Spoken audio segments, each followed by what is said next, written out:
Bienvenue pour ce cours. Je vais baisser mes notifications, même si je vois en live, on dit bonsoir à Esther, à Lucie qui nous rejoignent et à tous ceux qui vont nous rejoindre. Ça va les mamas items en forme? Ça va les élèves ici? On est en forme? Est-ce qu'on peut accueillir les gens qui nous rejoignent sur Internet?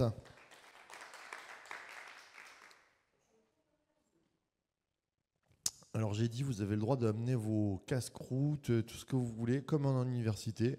On le sait, nous qu'on a fait, on a fait l'université ensemble avec Valérie. Quand on avait les cours du soir, on avait des cours du soir, tu te rappelles, vers 20h, quoi. Dans les amphis, on mangeait en même temps. On avait le droit à l'époque, je ne sais plus maintenant si ça se fait. Mais... Alors, bienvenue au cours d'herméneutique. Numéro 6, les méthodes exégétiques. J'ai oublié, il y a marqué 3, mais c'est 4, pardon. C'est moi, c'est une erreur de ma part. Méthode exégétique numéro 4. Et ce soir, on va travailler dur. Faut se réveiller, faut y être. Alors, Thomas, l'herméneutique, c'est quoi déjà? En 3 mots? Interpréter, expliquer, appliquer. Ça va te rester à vie, tu vas voir. Allez, c'est parti. On a terminé la dernière fois. Qui c'est qui m'a rendu les devoirs? Il n'y en a qu'une qui m'a rendu un devoir. C'est le devoir de quoi? C'est de la semaine dernière ou de mardi? C'est bien, bien travaillé. Pourtant, tu as eu des réunions hier. J'ai été. Donc les autres, 0 pointé. Vous prenez du retard. Pour ceux qui veulent des crédits. Alors, on a terminé avec une EHC, une exégèse historico-critique sur, je vous ai demandé de faire sur Matthieu 6, 9, c'est-à-dire le Notre Père, voilà. Et je pensais la corriger ce soir, mais puisque certains ne l'ont pas fait, je ne la corrigerai pas ce soir.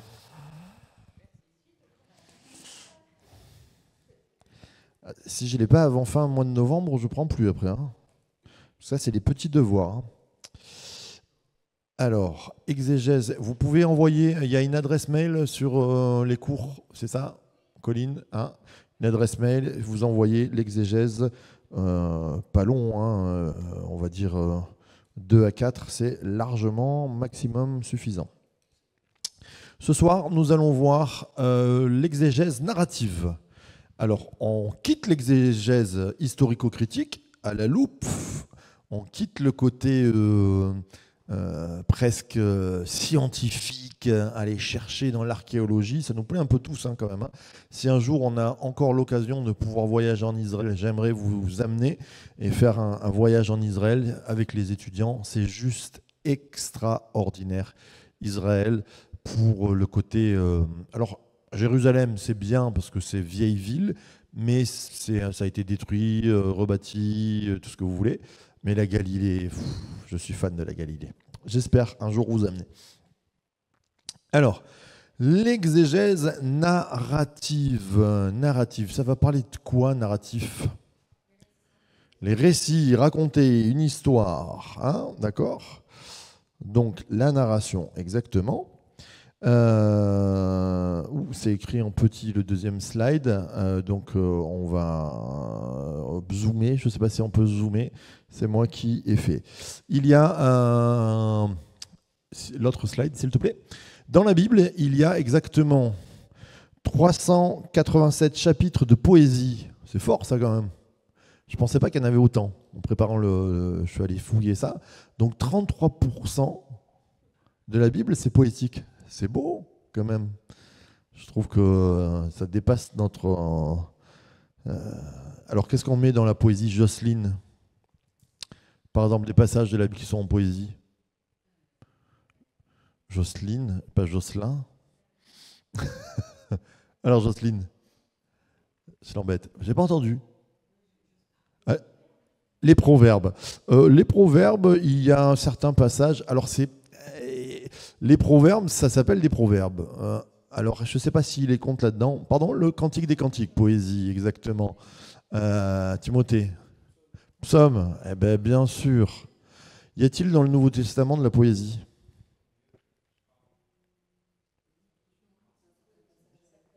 Ah, bien Alexandra, très bien. Dans certains passages avec Paul, vous prenez dans Philippiens, vous avez certaines Bibles, ils vous les mettent en diagonale.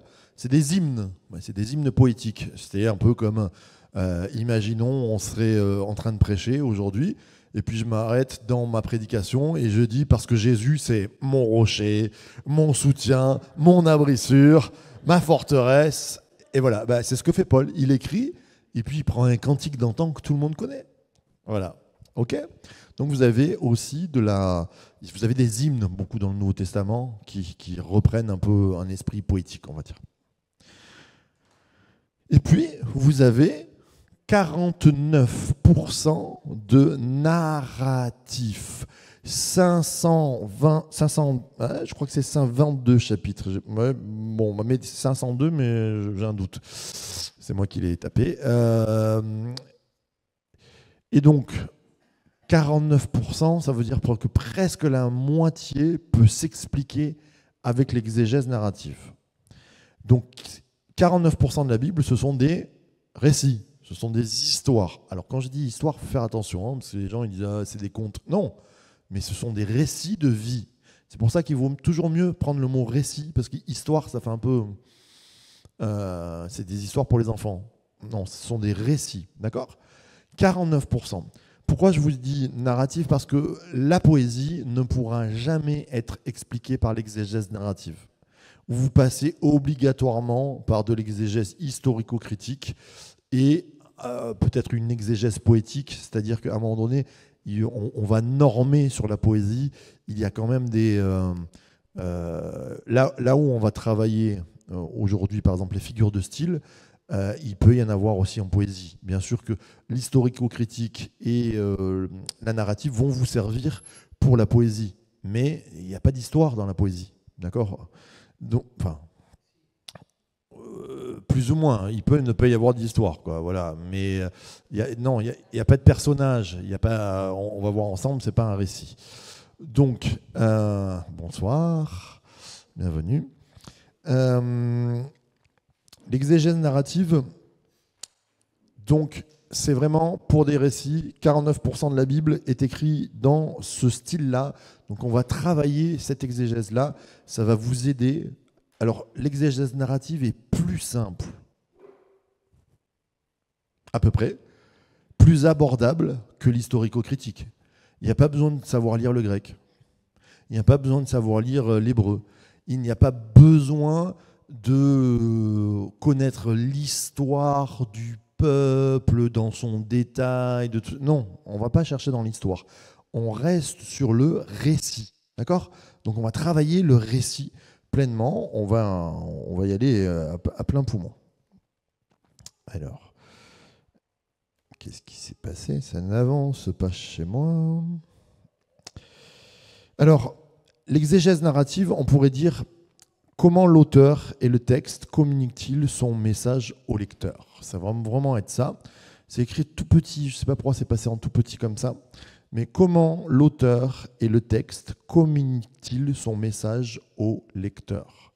Ça va être notre travail, d'accord? Ce soir, c'est comprendre ce que l'auteur a voulu dire, comment il communique avec son texte à nous, lecteurs. D'accord? Alors, là où on va rencontrer l'historico-critique, c'est qu'on va parler de l'auteur. Alors, on va pas désigner qui c'est l'auteur, hein, c'est pas ça, mais c'est surtout à qui il parle dans le temps, c'est-à-dire à un moment donné, quel est le but visé par l'auteur, l'intention de l'auteur sur le but qu'il entreprend au travers de son récit. Ça va? Il y a des questions là-dessus? C'est bon, Franck nous a rejoint, Marc nous a rejoint, il y a du monde. Sud Plaisance, Sébastien nous a rejoint. Allez, on va rentrer de plein fouet maintenant que tout le monde est là.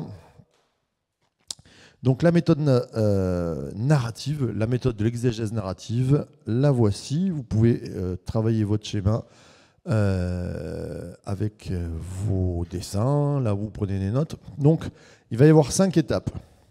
L'étape centrale, Donc là, on va parler de l'intrigue. Dans une méthode narrative, il y a toujours une intrigue. Votre histoire, elle a une intrigue. Votre récit, il y a une intrigue. Donc c'est comme si tu bâtis un film. Ton film, tu le bâtis par rapport à une intrigue. D'accord ? Un film policier, ça serait plus simple. Vous avez une intrigue. L'intrigue, c'est ça. Donc dans la méthode narrative, dans votre exégèse que je vais vous demander pour la semaine prochaine, oui, c'est pour ça que si vous prenez du retard, ça va accumuler pas mal de devoirs. Et oui. Donc, dans la méthode narrative, vous allez premièrement chercher le scénario, si vous voulez. L'intrigue, on l'appelle l'intrigue, le scénario. Comment est bâti. Au milieu, vous allez avoir l'action transformatrice, mais entre deux, de cette action transformatrice qu'il nous faut trouver, on va la chercher sur un texte dur ce soir. On a la situation initiale, on pourrait dire l'introduction, là où on plante le décor. Situation initiale, d'accord ? C'est là où on plante le décor. C'est l'introduction. Et voici Dieu.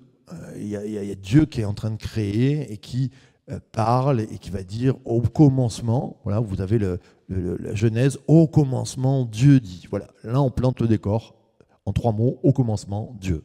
D'accord ? Samuel, vous commencez. Comment vous commencez, Samuel ? Ça commence comment l'introduction de Samuel ? On plante le décor comment ? Ouais, avec Anne, en gros. Mais Anne qui était stérile et qui voulait un bébé. Jésus dans l'évangile de Matthieu. Jésus dans l'évangile de Matthieu, comment on plante le décor ? Pardon ? Généalogie. On plante le décor, généalogie. Avant l'histoire. Tout commence par de la généalogie. Voilà. Donc, si vous regardez, là c'est presque juif, on peut faire un chiasme. Il y a la situation initiale et il y a la situation finale à la fin. D'accord ? Vous voyez bien ? Donc la situation finale, un autre mot pour dire situation finale, Valérie. Si c'est l'introduction, conclusion. Conclusion. Donc situation finale, conclusion.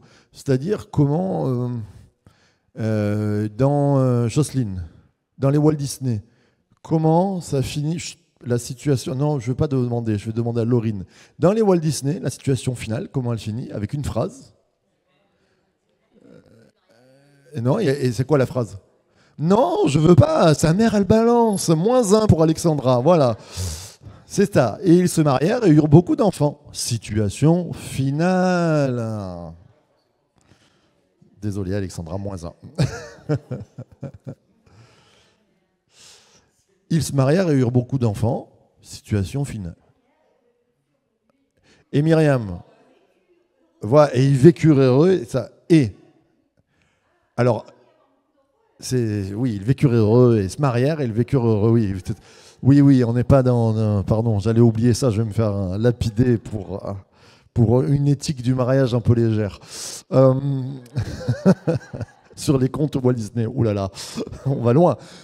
Myriam, si ça c'est ta situation finale, comment dans les contes, Myriam, tu commences avec ta situation initiale? La phrase pour commencer. Il était une fois. Ok, ça vous aide là. La situation initiale, vous commencez votre recherche. Il était une fois. Vous savez que la méthode narrative, elle n'est pas absolument l'exégèse biblique. Vous pouvez faire une exégèse d'un texte de conte de Walt Disney, quoi. Donc, situation initiale, il était une fois. Situation finale, ils se marièrent, vécurent longtemps, heureux, eurent beaucoup d'enfants et patata. Ok. Le nouement, c'est, on va dire, le nœud du problème, là où l'action, j'allais dire, va monter. Il va y avoir un nœud, c'est vraiment ça, le nouement, qui va être problématique. Alors je cherche mon... Hop là, où je l'ai mis, pour vous donner bonne définition du nouement, si je peux vous la donner. Ben non, j'ai fermé, c'est pas possible. Non, ça y est, je l'ai là. Excusez-moi, j'arrive. Recherche du cours perdu.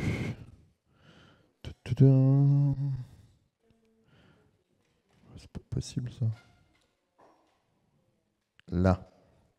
Alors, le nouement, pour vous le définir très bien, c'est le déclenchement de l'action. Voilà, c'est très bien. C'est le déclenchement de l'action, une difficulté, un conflit, une rencontre, un incident, une entrave. Voilà.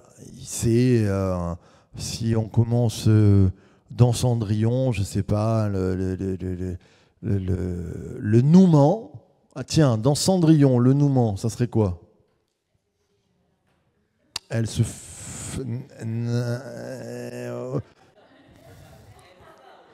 Elle va au bal et elle rencontre le prince charmant.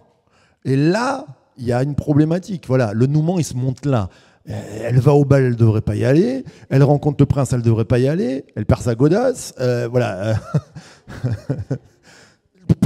Ça monte. D'accord? Le dénouement, parce qu'on voit l'action transformatrice. Alors, l'action transformatrice, non, elle va se faire dans... je dirais, l'action transformatrice, elle se fait dans l'acceptation qu'il trouve la chaussure et qu'il la retrouve et qu'ils disent « c'est toi pour moi, moi pour toi ». L'action transformatrice, c'est le couple qui se fait. Il y a la possibilité, parce que c'est une vie remplie d'impossibilités, Cendrillon. Donc l'action transformatrice, ça se transforme, elle passe de Cendrillon qui est dans les cendres, elle est la boniche de sa belle-mère, à elle tombe amoureuse, elle peut tomber amoureuse amoureux de son prince charmant. Et donc ça, c'est l'action transformatrice. Je dirais que l'action transformatrice, le moment de l'action transformatrice dans Cendrillon, c'est la chaussure. Tu vois, on va passer sur la Bible pour les gens qui sont effrayés, qui se disent « Mais qu'est-ce qui se passe? Je suis venu pour des cours bibliques, moi ?» Oui, oui. Alléluia. Il était une fois, il y a Esther Goumari, elle est à fond, là, elle s'est déjà habillée en Cendrillon et tout. Et donc, elle essaye la chaussure, ça marche. Et après, le dénouement, c'est quoi? Mariage. Mariage, dénouement. Ok? C'est pour vous simplifier, vous vous en rappellerez. Ça, c'est une histoire assez simple. On verra tout à l'heure, je ne l'ai pas préparé ça, mais on fera un texte dont je vous ai parlé qui est plutôt assez simple. Mais ce soir, on va rentrer sur du solide quand même. Ok, ça va pour ça? Est-ce qu'il y a des questions sur l'intrigue?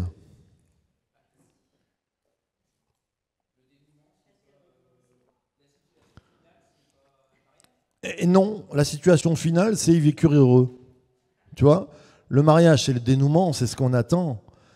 Alors des fois, des fois, il arrive que le dénouement finisse en conclusion presque. Mais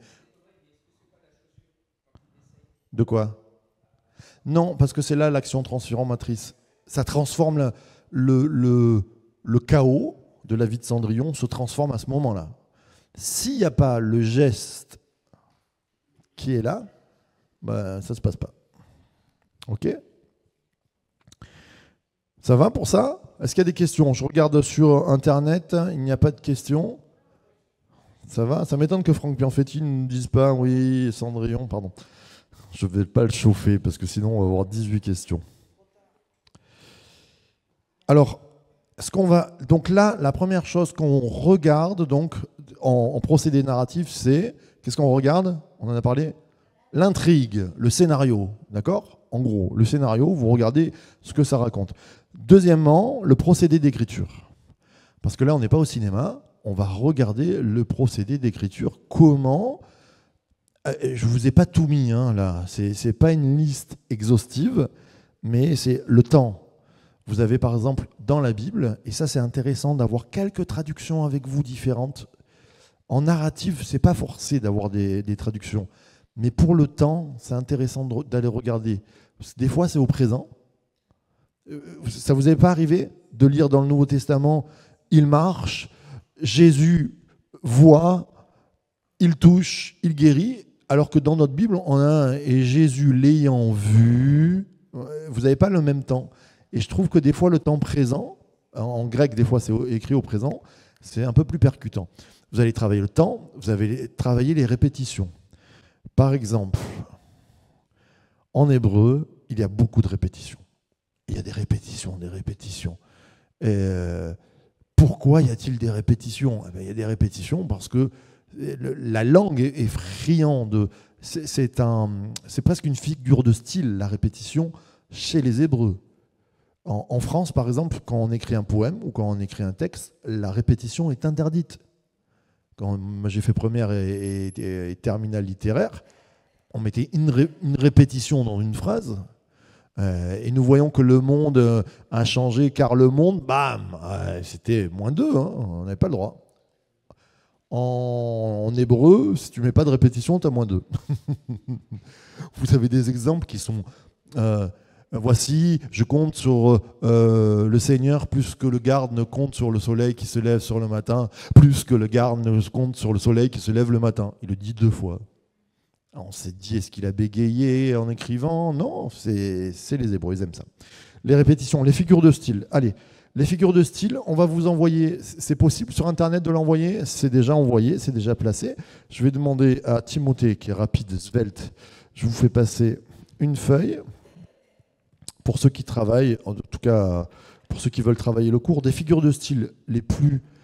Il y en a pas mal, on ne va pas toutes les voir ce soir, hein. C'est juste pour que vous ayez ça en note. Vous savez ce que ça veut dire. Si un jour vous travaillez en groupe ou avec un bouquin et qui vous dit ah ben, la répétition est une figure de style, vous voyez, hein, c'est une figure d'élocution. Mais si on vous dit...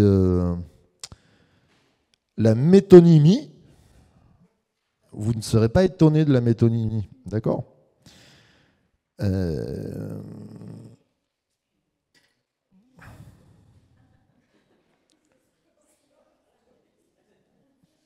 La métonymie, c'est une image que vous allez mettre, par exemple, là, il a attrapé la mort. Si je vous dis il a attrapé la mort, c'est il a attrapé peut-être le corona, ou il a attrapé... pas la mort, mais voilà. Ou je trouve que l'exemple est encore mieux, passe-moi l'eau quand vous désignez la carafe. Là, je vois une bouteille d'eau, c'est pas l'eau, c'est passe-moi l'eau, c'est donne-moi la bouteille en plastique d'eau Contrex ou je ne sais pas quoi, qui aide à faire amincir. Je suis mauvais. Des allégories, des allitérations, des assonances. Par exemple, en hébreu, vous allez avoir des assonances, c'est-à-dire des sons. Quand vous lisez l'hébreu, ça c'est joli, il travaille sur les assonances. Quels sont ces serpents qui sifflent? Quels sont ces serpents qui sifflent sur nos têtes? Mais il y a un autre mot dedans, mais voilà. Avec des S, ça c'est des assonances. Ok? Donc ça, vous les avez, j'ai plus de son. Allô? Je change de micro. 1, 2.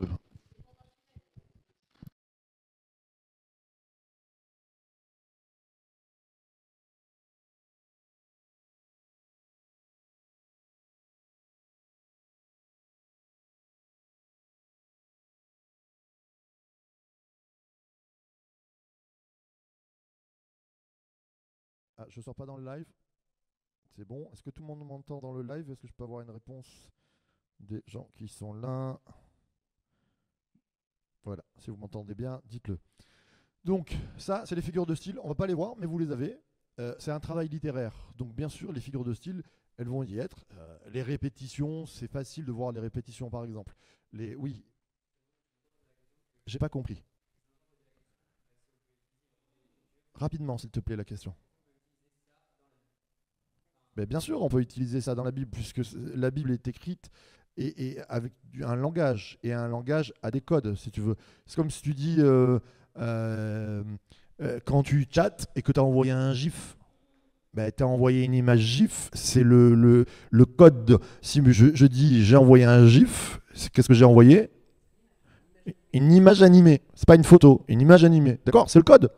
Tu comprends quand je dis ça, j'ai envoyé un GIF. Ben là, c'est exactement pareil. Pour de l'écriture, il y a des codes. Et les codes, c'est toutes ces figures de style. Donc, si tu veux décrire le texte, eh ben, si tu veux être précis, tu ne vas pas dire il y a 2 fois, il y a 8 fois la même chose. Ben, tu peux dire c'est une répétition. Ok?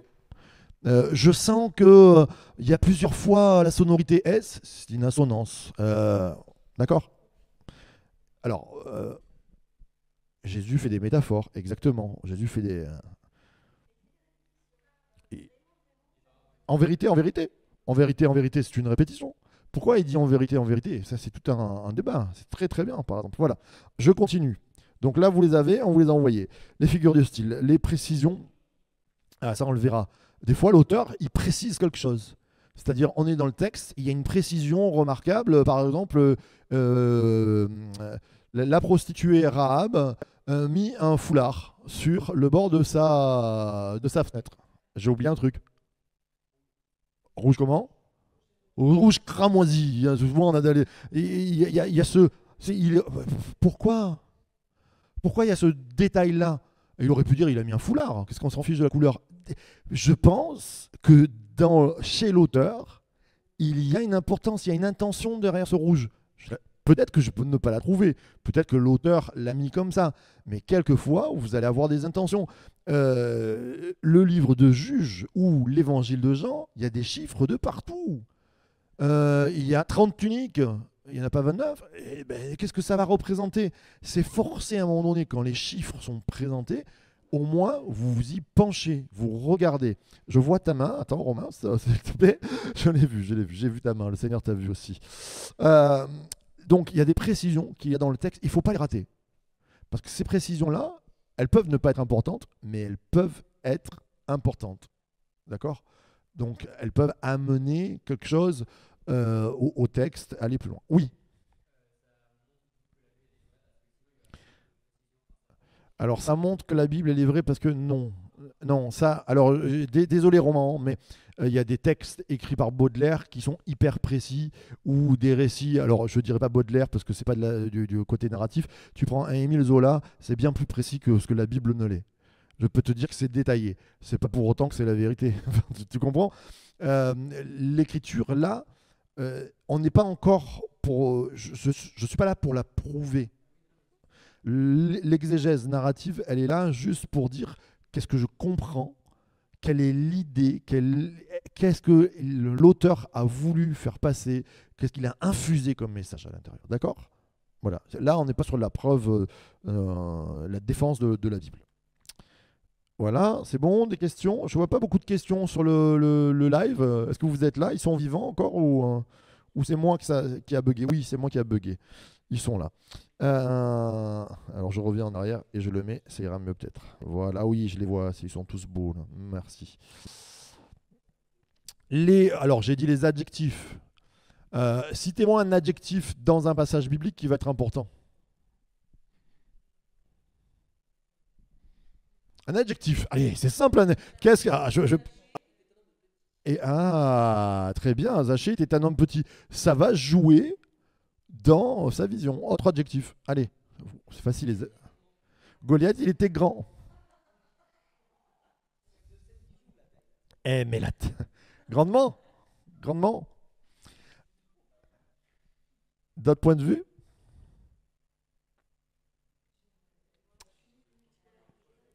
Alors, la tunique multicolore de Joseph, oui, parce qu'elle va exprimer qu'il y a peut-être une préférence derrière, intéressant, ouais, pourquoi pas. Des adjectifs qui vont faire changer. Alors, il était grand, par exemple, ouais, ça marche très bien. Job était intègre, droit et s'éloignant du mal. Il craignait Dieu, il était intègre, droit et s'éloignant du mal. Très bien. Eh bien ça, c'est des adjectifs qui sont dans sa balance quand même. Très bien. Les adjectifs, ils sont... Oui, Dieu divin. Oui, alors là, ça serait presque un pléonasme. Tu vois, là c'est une figure de style. Eh bien, il y en a hein, des pléonasmes aussi. C'est pléonasme, hein, je pense. Hein. Attention que je ne me trompe pas. Alors, le symbolisme. Et des fois, il y a des textes où l'auteur nous dit qu'il y a un symbole. Il va nous dire, voilà, il avait la tête rasée. Pourquoi? Qui c'est qui avait la tête rasée?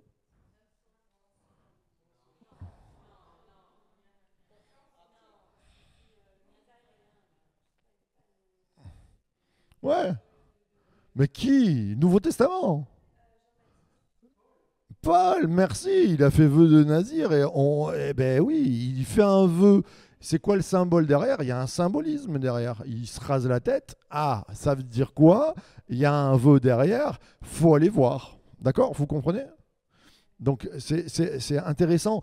Ça va peut-être pas jouer dans la balance, mais des fois il y a des forts symboles. Par exemple, ben, le Saint-Esprit qui descend, il n'avait pas des plumes, hein. Ça, je l'aime bien, hein, le vitrail qu'il y a derrière moi, mais je pense pas qu'il est descendu comme ça.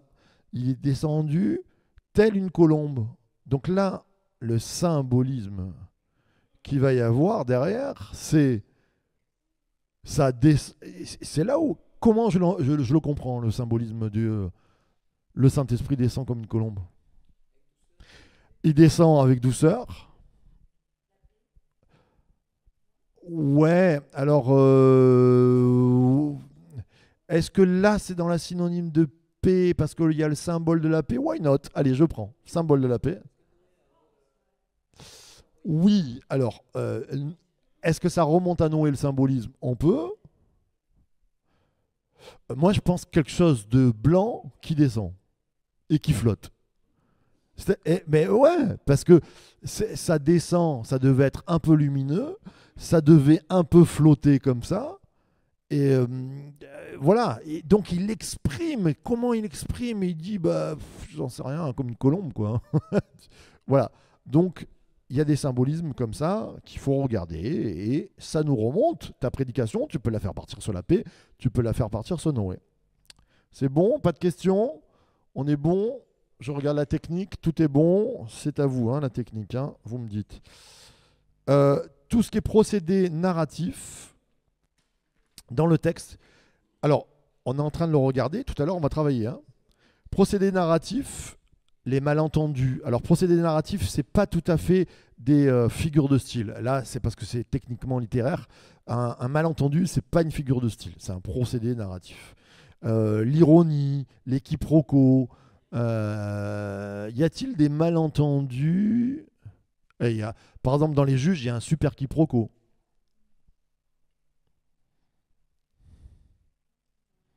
Il y a un quiproquo qui est. Enfin, c'est cocasse et super grave en même temps, quoi. Non, non, non. C'est à un moment donné, notre cher GFT,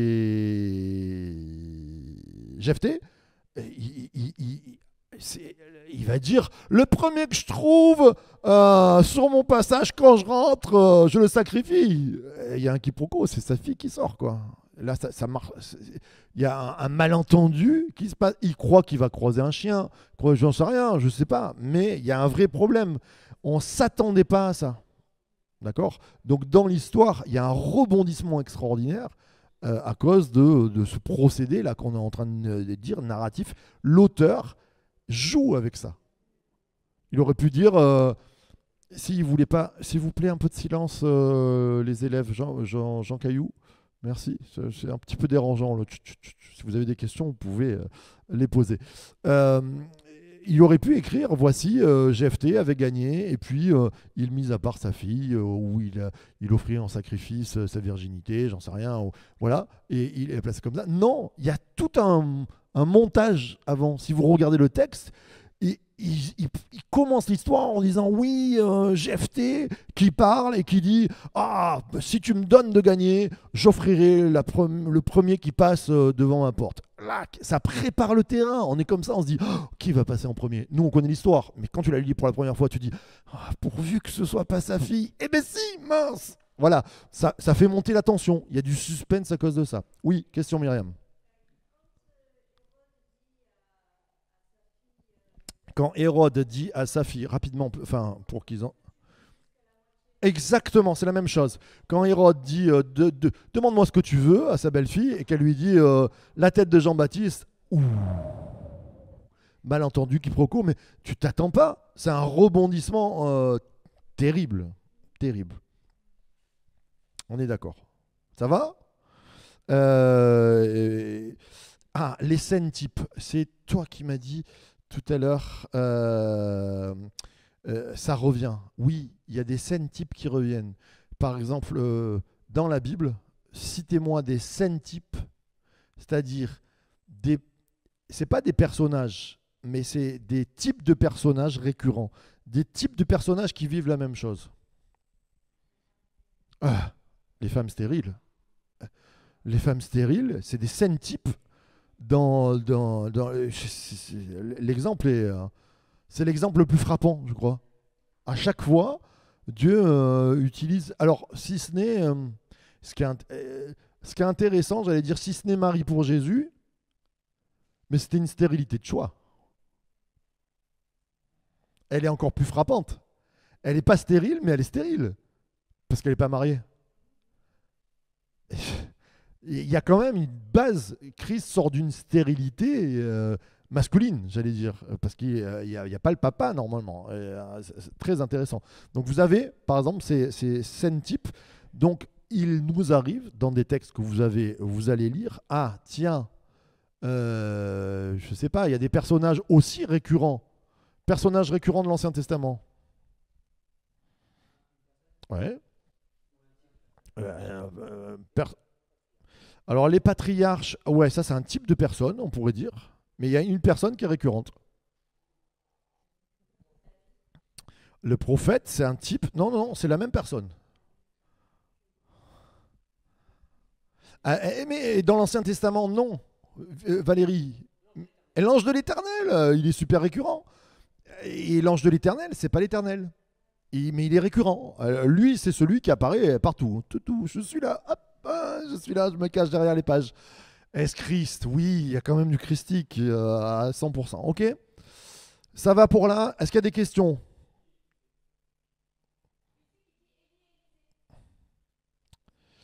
Non, là, c'est pas de la récurrence. Parce qu'ils apparaissent, enfin, ils apparaissent, mais euh, autre chose. Oui.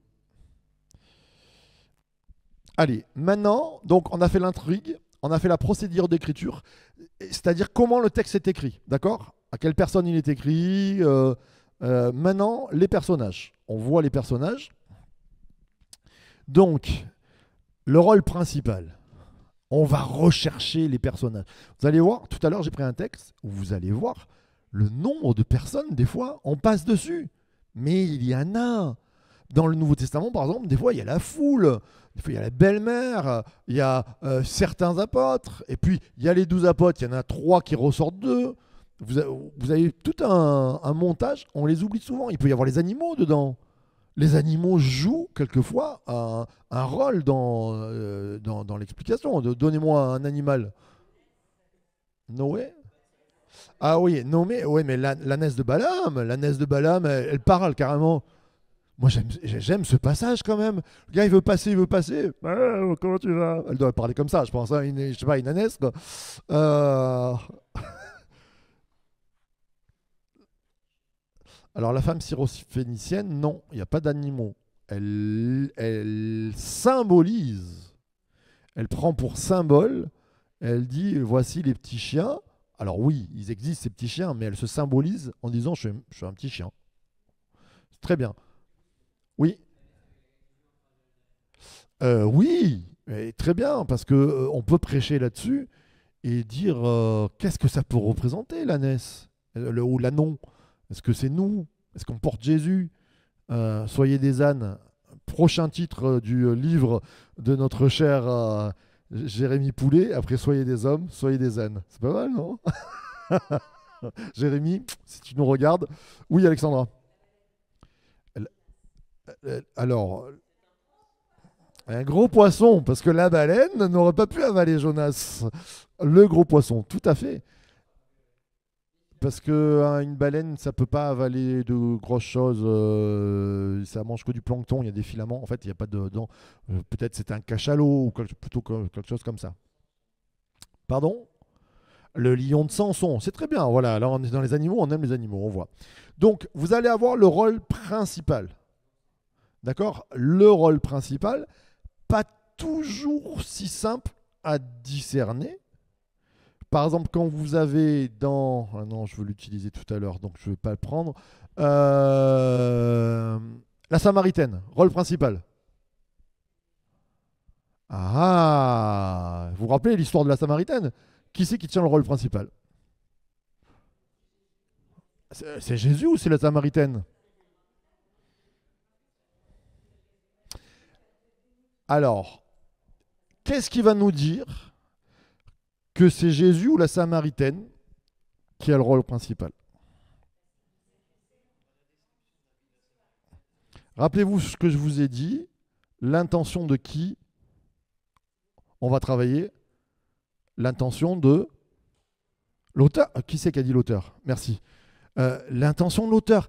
Le texte sur la Samaritaine qui n'apparaît que dans Jean. Jean, il n'y a pas 25 histoires. Et la Samaritaine, elle est écrite pour préciser, il n'y a pas de miracle, mais un côté de Jésus. Le rôle principal, il est à Jésus. Parce que l'intention de notre cher Jean, c'est de montrer l'évangile. Vraiment, là, il faut regarder l'intention de l'auteur. Parce que la Samaritaine, elle est super présente. Mais elle a le second rôle. Pas parce que c'est une femme. Hein. Pardon? Ah, Nicodème et Jésus. Ben, oui, on est dans Jean. Et c'est exactement pareil. On peut se dire Nicodème, non, c'est Jean. Même si Nicodème vient de nuit, tout ça, c'est Jésus. Merci. Pardon. Très, très, très intéressant. Voilà. Donc, vous avez le rôle principal, vous allez le voir dans l'intention de l'auteur. Vous comprenez pourquoi c'est important de voir l'intention de l'auteur? Ok. Donc, on les appelle, parce que des fois, vous allez lire, je vous conseille le livre de Daniel Marguerat sur l'exégèse narrative biblique, si vous devez l'étudier et le livre.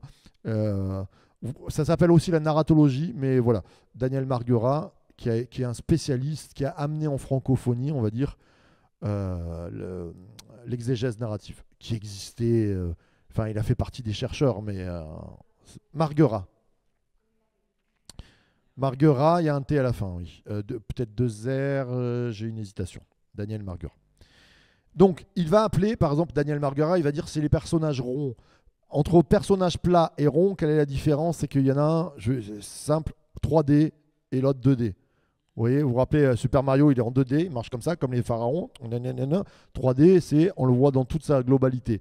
Eh bien, le rôle principal, souvent, il va avoir un rôle qui est complexe, qui va toucher beaucoup de choses dans le récit. C'est un rôle rond. Le second rôle peut avoir un rôle rond. Je vous ai mis plat et rond parce qu'il peut être totalement plat ou il peut avoir, une phrase qui va changer la donne ou pas. Mais alors on peut avoir des ovales. Hein. Par exemple, la petite fille avec Naaman, elle est ovale quoi. On l'aperçoit. Ouais. Je sais pas comment dire quoi. Tu vois, parce qu'elle dit une phrase, on la connaît pas, on connaît pas son prénom, on voit pas grand chose. Mais qu'est-ce que cette phrase a du sens quoi. Voilà. Exactement. Donc sa platitude s'élargit un peu. Ok. Vous voyez, il y a des mains qui se lèvent, j'ai vu. Non, c'est bon. Des questions. Ah ouais, je vois. Alors tout le monde répond, c'est bien. Il y a les corbeaux d'Élie, il y a Élie, Élisée. Maman, elle est branchée Élie, hein, quand même. Hein. Et puis il y a les figurants. Alors eux, ils sont plats. La foule, par exemple. Quand Jésus rentre et la foule pleure parce que l'enfant est mort. Ah voilà. On les entend juste pleurer, quoi. Ils sont là. Quelquefois, on les voit même pas. Par exemple, dites-moi un endroit où la foule... Ah, elle n'est pas si plate que ça, mais la foule interagit. Dites-moi dans les évangiles, là où la foule interagit, dans les récits, en étant un peu des figurants. Allez. Elle voulait le saisir et le faire mourir. Oui. Ouais, la condamnation. Oui, alors, c'est-à-dire la foule qui est haranguée. Exactement, bien. Ouais, ok. Oui, ce qui vient d'être dit. Autre foule? Pas... Alors, ouais, bien. Il y a une vraie foule là, qui est juste là pour manger. Enfin, elle écoute Jésus, mais cette foule-là, on ne la connaîtra pas. C'est les gens qui suivent. Une foule antagoniste qui presque empêche de passer. Je vous aide là. Oui, la femme à la perte de sang, elle doit traverser la foule. Enfin, je veux dire, ce détail, il n'est pas là, et bien le récit, il est moins vivant. La foule, elle n'existe presque pas dans ce récit. Mais on sent la pauvre petite femme qui doit passer. Et, et qu'est-ce que ça explique dans le récit? Alors, oui, sa volonté, plus que ça. La difficulté, la persévérance, la foi. Pourquoi son audace?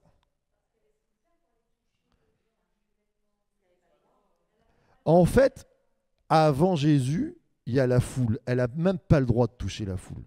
Je veux dire, dès la première seconde qu'elle touche un homme, elle est morte. Ok? Donc, elle se met en danger de mort. S'il n'y a pas la foule, bon, il y a Jésus, elle va toucher Jésus quand même. Mais là, il y a tout le monde. Il y a les apôtres. Elle a pris un 100 mètres d'arrêt de mort, quoi. Elle est, c'est magnifique. Donc là, vous voyez que le récit, la foule, elle va servir. Important. D'accord? Ça va pour ça? On recherche les... oui, je vous ai mis une petite affiche un peu rigolote de Wanted. Jésus, mort ou vivant. C'est un peu...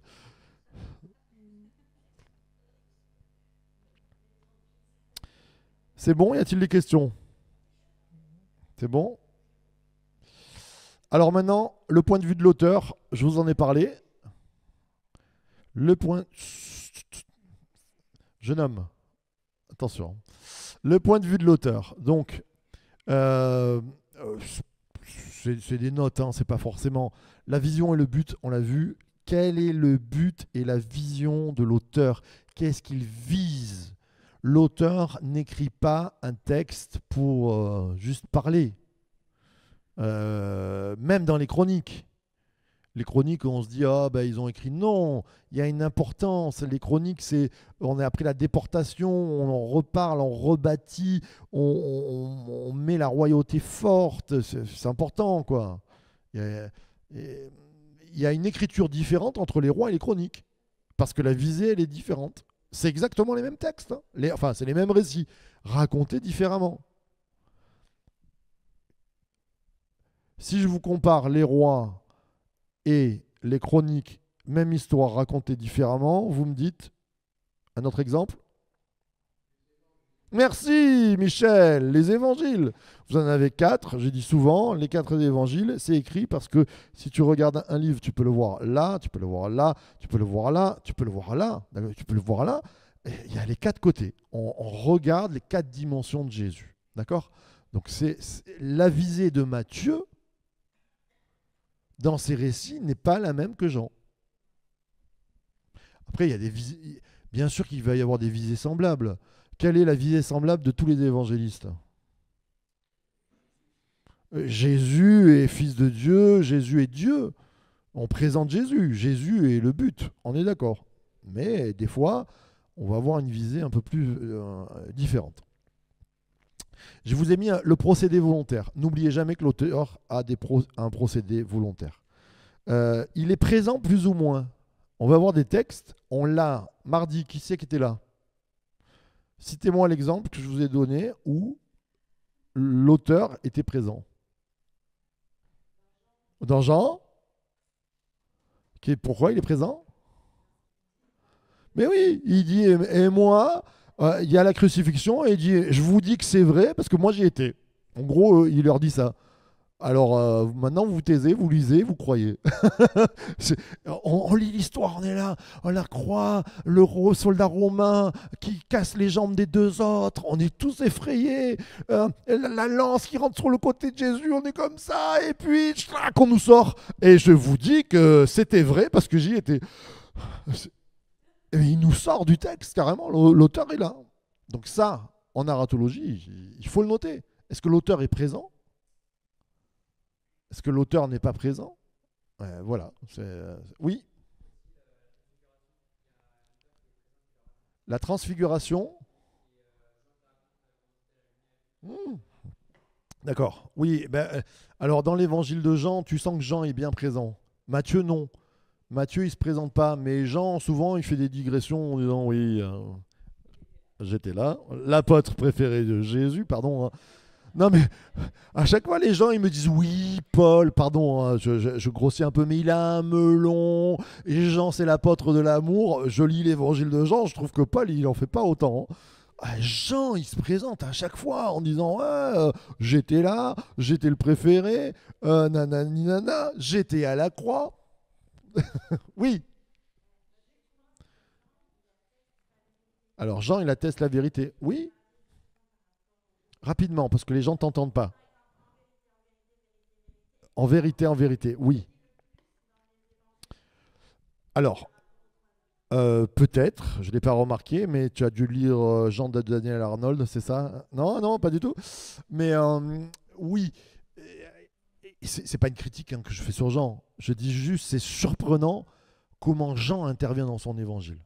Jean, il est présent, lourdement présent. Marc, y a-t-il la présence de Marc dans les évangiles? Certains vont dire oui. Alors oui, pourquoi? Oui, le détail croustillant. Le jeune homme qui s'enfuit tout nu quand ils viennent chercher Jésus. Il n'y a que Marc qui le cite. Certains vont dire, bah, c'était Marc. Peut-être, hein. Là, c'est pilo... Non, comment on appelle ça? Capillotracté, merci. Capillotracté. Le lecteur visé. Alors, des fois, dans les cours de exégèse narrative, ils vous en font toute une partie. Moi, je l'ai mis là. Comment il vise son lecteur? Le lecteur est présent. Il y a, chez Matthieu, on le sent bien, c'est le plus facile à dire, mais les Juifs sont très visés. Donc, on s'attend que le lecteur soit un peu juif. Un jour, vous avez un évangile à donner à un juif, alors donnez-lui Matthieu. Il est quand même beaucoup écrit pour ça. Enfin, je ne dis pas que les autres sont pas bien, mais voilà, il y a une visée. L'évangile de Marc, c'est Pierre derrière, c'est la puissance de Dieu à l'état pur. On s'embête pas avec la naissance, on s'embête pas avec la généalogie, c'est aussitôt, Jésus arrive. Voilà, on n'a pas le temps, quoi. On y va, mais parce qu'il y a une vraie urgence. Pentecôte, regardez Pierre, il prêche 3000 âmes. Waouh, comment on enseigne ces gens qui sont pas forcément toujours... À Pentecôte, oui, c'est des juifs, mais après, il va y avoir des foules de non-juifs. Il faut aller droit au but. L'évangile de Marc, c'est l'OM, quoi. C'est le slogan de l'OM. Parce qu'après, l'OM, droit au but... Non, je passe. C'est pour voir si Nicolas m'écoute, mais je crois pas, il doit dormir déjà.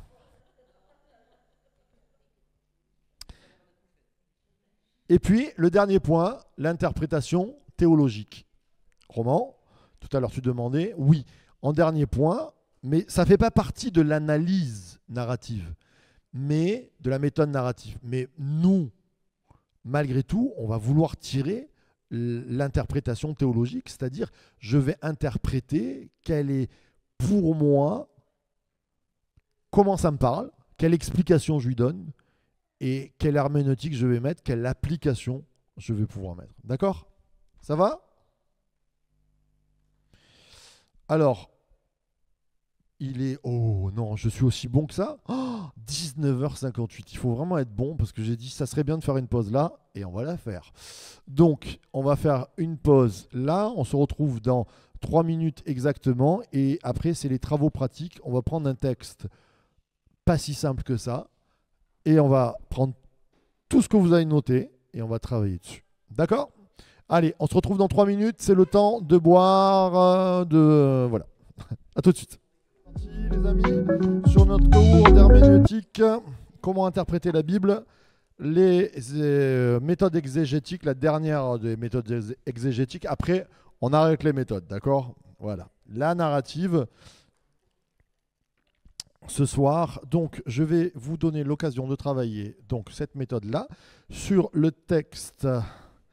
Un de mes dadas, bien sûr, en livre. Qu'est-ce que j'ai choisi? Les Juges, très bien. Juges 6, chapitre 11.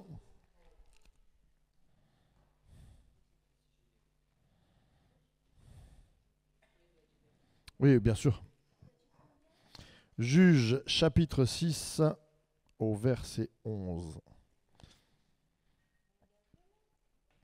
Donc là, en gros, ça ne va pas nous servir à grand-chose d'avoir des traductions ou pas. Vous avez votre traduction, vous travaillez sur le texte que vous avez. D'accord ? Allez, on commence. Puis l'ange de l'Éternel vint.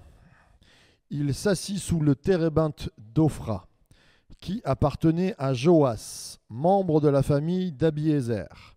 Son fils Gédéon battait du blé au pressoir pour le mettre à l'abri. Je vous dis juste ça, tout à l'heure on va chercher les noms. Vous avez vu tous les noms qu'on a eus déjà. Des Madianites, l'ange de l'Éternel lui apparut et lui dit: L'Éternel est avec toi, vaillant héros. Gédéon lui dit: Ah, mon Seigneur, si l'Éternel était avec nous, pourquoi tout cela nous est-il arrivé? Où sont tous ces actes merveilleux, ce que nos pères nous racontent quand ils disent: L'Éternel ne nous a-t-il pas fait sortir d'Égypte? Maintenant l'Éternel nous abandonne et nous livre entre les mains de Madian. L'Éternel se tourna vers lui et dit: Race de vipères. Ah non, c'est pas le même. C'est pour voir si vous étiez là toujours. Il y a eu des grands noms dans la salle. Non, c'est pas vrai. Va avec la force que tu as et délivre Israël de l'oppression de Madian. N'est-ce pas moi qui t'envoie? Gédéon lui dit: Ah, mon Seigneur, avec quoi délivrerai-je Israël? Mon clan est le plus faible de Manassé. Je suis le plus petit dans la famille de mon père. L'Éternel répondit: Mais je serai avec toi, et tu battras les Madianites comme s'il s'agissait d'un seul homme. Gédéon lui dit: Si j'ai trouvé grâce à tes yeux, donne-moi un signe pour montrer que c'est bien toi qui me parles. Ne t'éloigne pas d'ici jusqu'à ce que je revienne auprès de toi, et que j'apporte mon offrande, et que je la dépose devant toi. Et l'Éternel partit. Et l'Éternel dit: Je resterai jusqu'à ce que tu reviennes. Gédéon entra chez lui, prépara un chevreau, fit des pains sans levain, avec 22 litres de farine, mit du sel, du poivre, de la coriandre. Mais on a une vraie recette si vous regardez, c'est assez... Il mit la viande dans un panier et le jus dans un pot et lui apporta sous le térébinthe et le présenta. L'ange, vous avez faim, désolé, l'ange de Dieu lui dit: Prends la viande et les pains sans levain, pose-les sur ce rocher et verse le jus par-dessus. C'est ce que fit Gédéon. L'ange de l'Éternel avança le bâton qu'il avait à la main et en toucha la viande et les pains sans levain. Alors, un feu s'éleva du rocher et un feu qui brûla toucha la viande du rocher, un feu qui brûla la viande et les pains sans levain. Puis l'ange de l'Éternel disparut de la vue de Gédéon.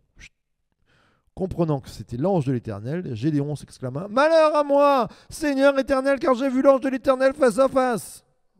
L'Éternel lui dit: Reste en paix, n'aie pas peur, tu ne mourras pas. Gédéon construisit là un autel à l'Éternel et il l'appela l'Éternel paix. Il existe aujourd'hui encore un Ophra qui appartenait à la famille d'Abiézer. Vous avez tout un texte à travailler. Mes chers amis, on va commencer par l'intrigue. Ok? Le plus dur, je vous ai pris un texte pour moi, et j'ai fait l'exégèse narrative. Peut-être qu'un pro de l'exégèse narrative va me dire: c'est pas tout à fait ça. On travaille ensemble. Je l'ai pris, j'ai regardé, et je trouve que c'est pas si simple. Donc, si tu veux bien remettre la slide 38, et vous prenez votre texte et vous me trouvez donc dans l'intrigue la situation initiale, la situation finale, ça devrait aller, le nouement, le dénouement, et bon courage pour l'action transformatrice. C'est à vous les stylos, je vous laisse quelques minutes. À vous les stylos. Petite musique.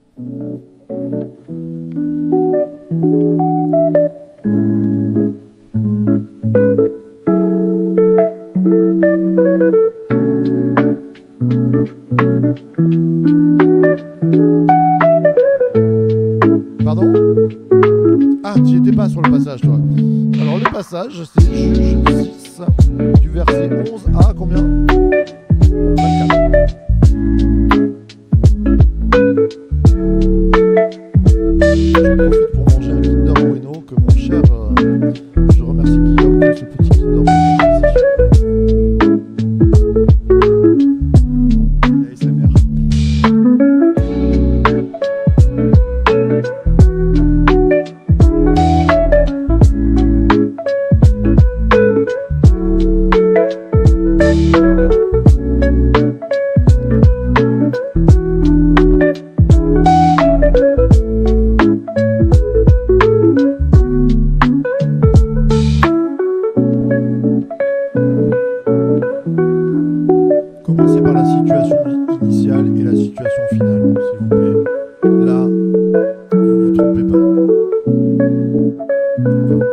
commence. Hein.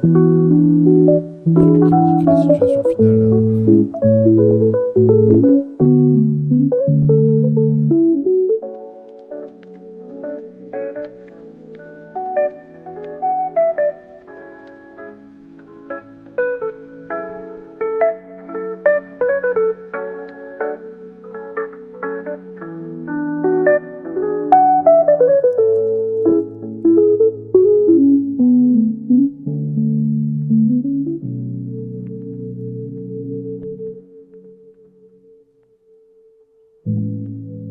Ça va? Donc, vous regardez le schéma, vous prenez votre texte, chez vous aussi, hein, vous êtes là. Et vous travaillez ce texte, Gédéon, chapitre 6, verset 11-24.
Hésitation, je vous le dis, hein, sur l'action transformatrice.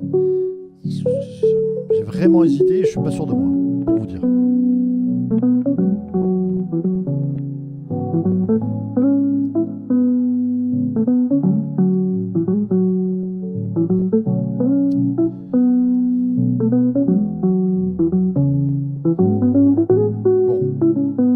Vous avez trouvé la situation initiale et finale, c'est bon?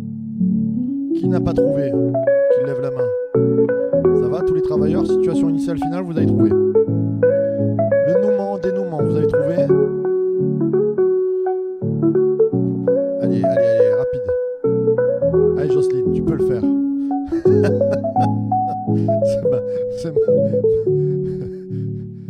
C'est pas la tête de Turc, mais presque, la pauvre.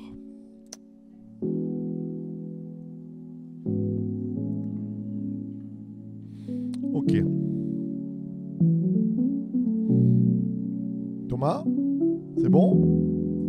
Allez, on arrête, on lève les stylos, on voit ensemble, on travaille ensemble. Hein.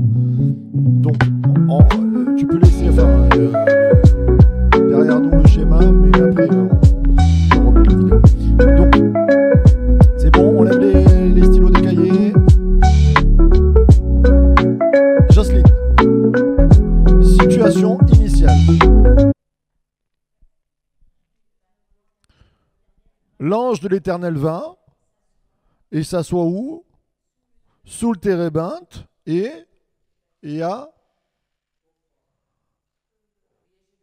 Gédéon. Il faut planter le décor. Il y a un gros plein de détails, mais la situation initiale, il ne faut pas oublier Gédéon quand même. Gédéon est là. Ok? Gédéon, ange de l'Éternel, versus. Alors, très très bien. Tout à l'heure, je vous ai dit, on verra les personnages. Personnages, premier rôle et rôle secondaire. Dans Jean, je vous ai dit, la Samaritaine, elle a le rôle secondaire. Pour ce que je comprends, Jésus là. Là, on a l'ange de l'Éternel et on a Gédéon. On verra qui a le premier rôle. On peut se poser la question. Ok. La situation finale, Alexandra.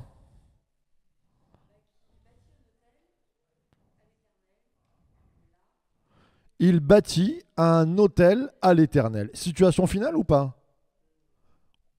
Ah, il y en a qui doutent. Qui c'est qui a mis autre chose? Ok. Pourquoi tu doutes, Jean-Pierre? Ah, situation finale, l'ange de l'Éternel disparut à ses yeux. Alors, Non, c'est intéressant hein, ce que tu dis. Moi, je pense que ça fait partie du dénouement, l'ange de l'Éternel qui disparaît, et que vraiment la situation finale, c'est on bâtit quelque chose. On conclut, boum, on va bâtir, d'accord. Donc oui, je ne mettrai pas la phrase il existe aujourd'hui encore, parce que ça fait partie de ça, mais c'est l'autel, je pense. Oui, Myriam. Très bien. Et pourquoi, et j'allais dire en fait, Myriam vient de donner la réponse. On applaudit Myriam, s'il vous plaît.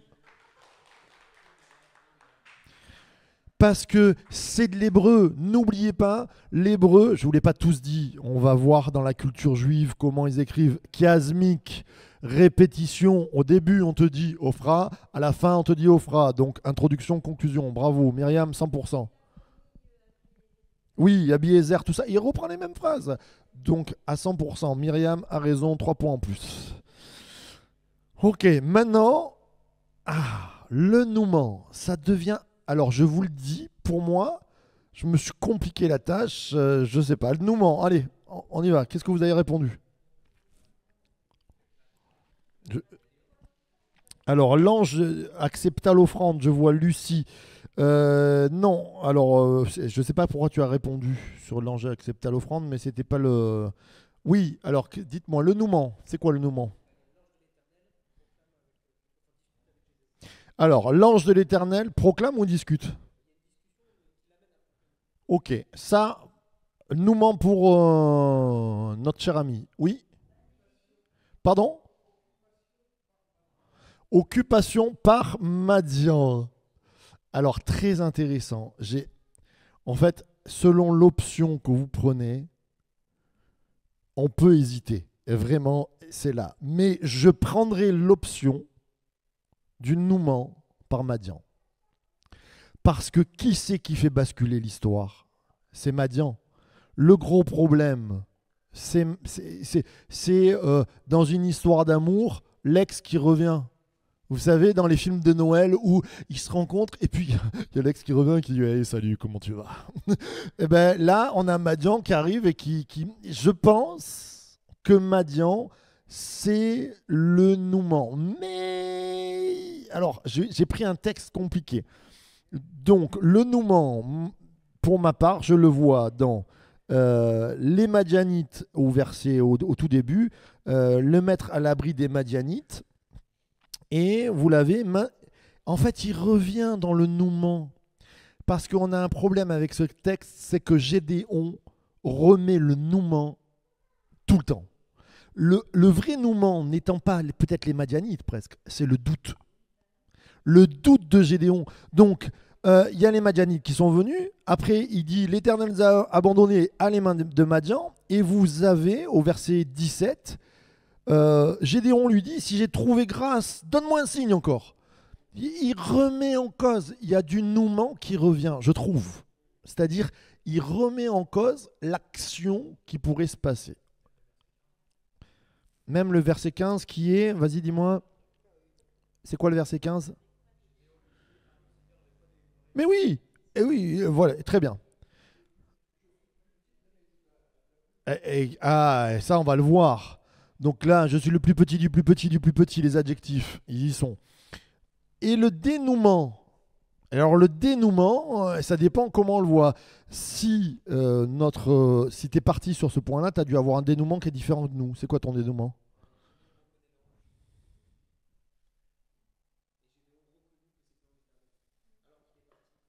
Donc, tu as dû mettre l'action transformatrice sur la préparation du sacrifice. Ah ouais, j'aurais cru que tu aurais mis le sacrifice qui brûle.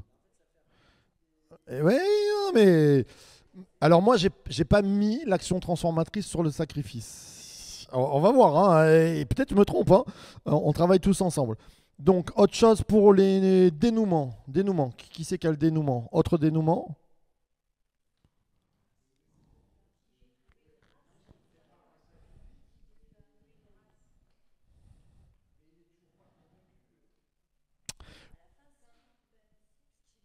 Alors, c'est quoi pour toi, Alexandra, le dénouement? Ah, quand il disparaît. Ouais. Alors, moi, je vais vous dire ce que j'ai pris, et il faudrait que M. Marguerat descende pour voir si j'ai faux. Pour moi, le dénouement, c'est l'enflammation du sacrifice. La validation. Pourquoi je vous dis ça? Parce que l'action transformatrice qui transforme tout, ben, c'est l'ange de l'Éternel qui dit je suis avec toi. S'il n'y a pas l'ange de l'Éternel, il n'y a rien. C'est la chaussure de Cendrillon.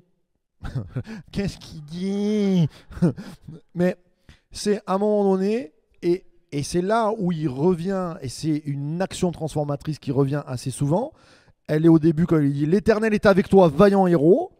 C'est-à-dire qu'on a un gars qui est nul qui va être transformé. Qui est-ce qui le transforme? C'est cette phrase. C'est l'Éternel. Et qui revient en disant l'Éternel se tourna. Maintenant l'Éternel va avec la force que tu as, délivre Israël.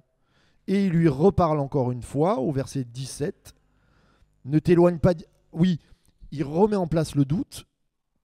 Et notre cher l'ange de l'Éternel lui dit, et l'Éternel lui dit, je resterai jusqu'à ce que tu reviennes. Il remet, je suis là, je suis là, je suis là. Pour moi, c'est l'action transformatrice et qui donne sur le dénouement, parce que le dénouement, c'est l'établissement. Je vous reprends Cendrillon, c'est pour que vous soyez clair. L'action transformatrice, la chaussure, ok? Le dénouement, le mariage. Et bien là, l'action transformatrice entre eux, s'il y avait une histoire d'amour, attention à ce que je dis, hein, c'est pas. Mais Gédéon, ange de l'Éternel, rencontre et qui lui dit je suis avec toi, je suis là. Dénouement, le mariage, c'est le sacrifice. Ça brûle, ça marche.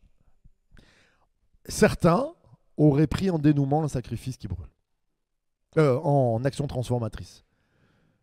Mais. Oui. Oui, Michel, rapidement, parce qu'ils ne t'entendent pas, dis-moi. La construction de l'autel, parce qu'il y met la foi dessus.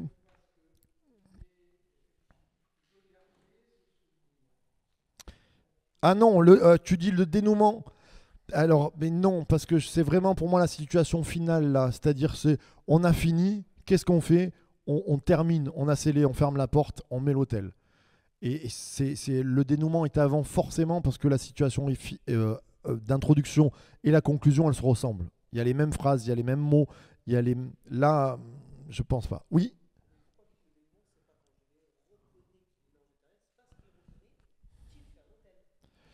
Alors, oui, on peut se dire ça, mais alors, si on prend l'action transformatrice, alors qui est le feu? C'est-à-dire, on part de, il n'y a pas de chose et il y a du feu. Mais pour moi, il ne peut pas y avoir d'action transformatrice comme ça, parce que l'action transformatrice, c'est lui qui la propose. C'est la rencontre de Gédéon qui dit je suis avec toi. Pour ma vision. Oui. Je peux me tromper? Oui. Alors, je ne comprends pas ce que tu me dis. Tu parles de quoi? Non, tu parles de quoi? Tu parles de quoi? Non, non, non, non, non. Tu me parles de quoi? L'action transformatrice, pour toi, c'est quoi? Oui, et bien c'est quoi? Alors, exactement. Là où on peut placer, et je l'entends, c'est où le point de vue que j'ai, c'est-à-dire la rencontre, c'est Dieu qui dit je suis avec toi, ça transforme, ou la mise en application de Gédéon, c'est-à-dire je fais le sacrifice. J'écoute et je fais. Alors, est-ce qu'il y a un peu des deux? Ok, on arrête sur cette intrigue-là, c'est pour aller plus vite. Il y a des textes qui seront beaucoup plus faciles. Par exemple, si on ne le fait pas ce soir, je vais vous demander de faire le paralysé pendant 38 ans de Jean à la porte des brebis. Ça va être beaucoup plus simple. Il n'y a pas de doute. Il n'est pas là. Enfin, il y a une histoire, mais je pense que ça va être plus rapide. Ok. On va partir sur les. Alors, vous avez vu que dans la narratologie, c'est pas toujours si simple l'action transformatrice. Mais où vous allez placer votre action transformatrice aussi, c'est dans le but et la vision de l'auteur. Je vous redis toujours ça. Qu'est-ce que l'auteur veut dire en message? Est-ce qu'il veut parler du sacrifice? Si votre prédication, elle est tournée sur le sacrifice en disant Jésus, c'est prophétique, c'est le sacrifice, votre action transformatrice, ça va être le sacrifice qui flambe. Ok? Si, et je pense que l'auteur met en marge le fait que Dieu est tout-puissant et qui présente cet acteur transformateur, je vais partir plutôt sur l'ange de l'Éternel qui vient nous dire vaillant héros, et qui, ce vaillant héros, pose l'écrasement du nouement. Mais il faut que je parte sur le nouement, que c'est les Madianites. Si mon nouement, c'est les Madianites, il me faut un anti-Madianite. Et c'est là où je vous dis que je pense ne pas me tromper sur l'action transformatrice.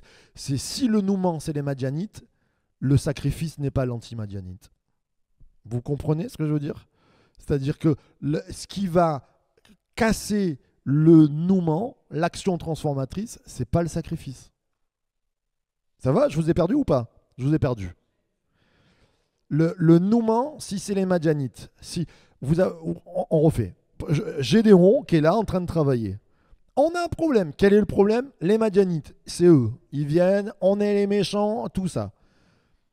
Le sacrifice, est-ce qu'il va... parce que l'action transformatrice, c'est ce qui va faire passer le nouement en dénouement, c'est-à-dire en liberté. Donc on a les méchants, on n'aura plus les méchants. Alors là, on les a plus, mais il prend conscience à un moment donné. Qu'est-ce qu'il transforme? Est-ce que c'est le feu qu'il transforme? On peut passer par là. Ou est-ce que c'est la déclaration de l'ange de l'Éternel? J'opterai plus sur ça. L'action qui transforme la vie de Gédéon, c'est... Alors le sacrifice, c'est la preuve.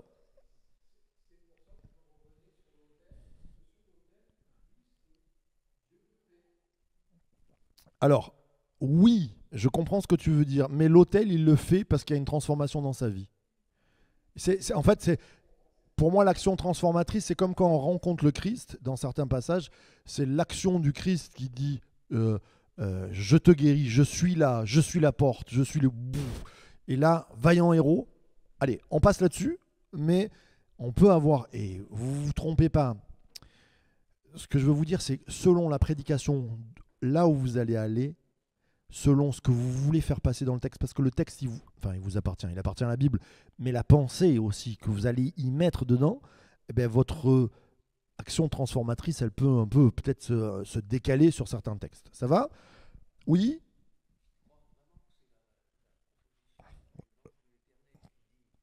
Tu crois que c'est la proposition de l'ange de l'Éternel qui dit « Je suis avec toi », ça c'est l'action transformatrice pour toi?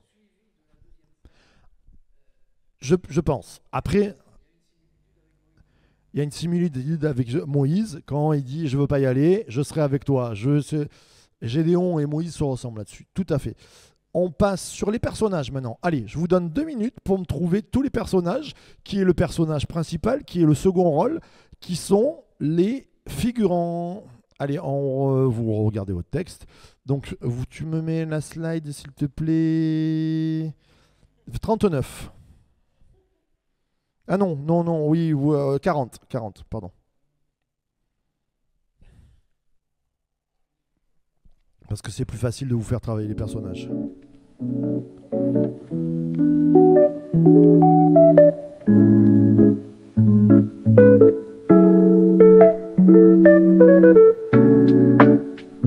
Et je sens que vous allez souligner ce qu'il y a dans les personnages. Thomas, t'as déjà fini les personnages? Thomas, tu bouges sur quoi? Sur ce qu'on vient de parler?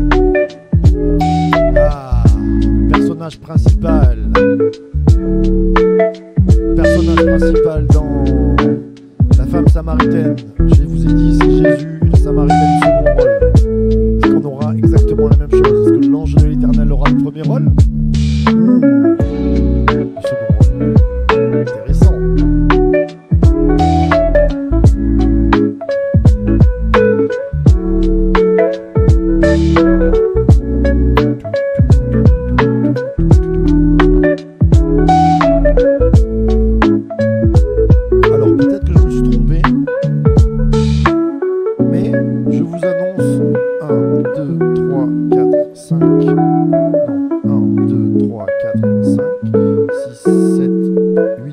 9, 10, 11,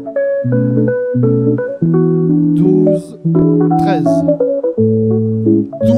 12 et un 13e qui... Voilà.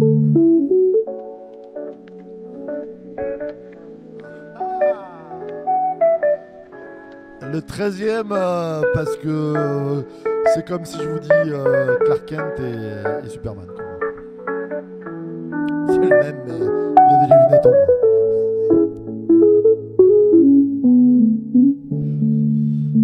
C'est super de travailler comme ça en tout cas, on se régale. Hein.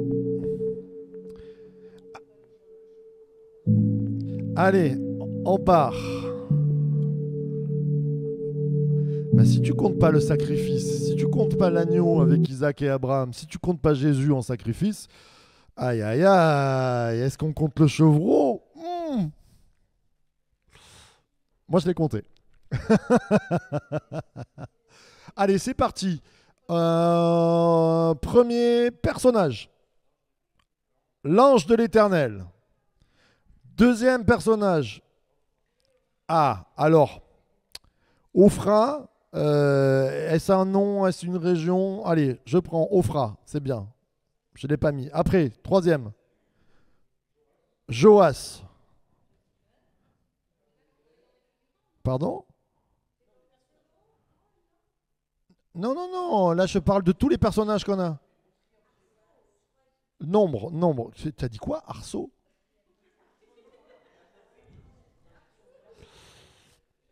Alors, je sais pas si j'ai compté Abiezer. J'espère que j'ai compté Abiezer. Non, il y en a plus que ça alors.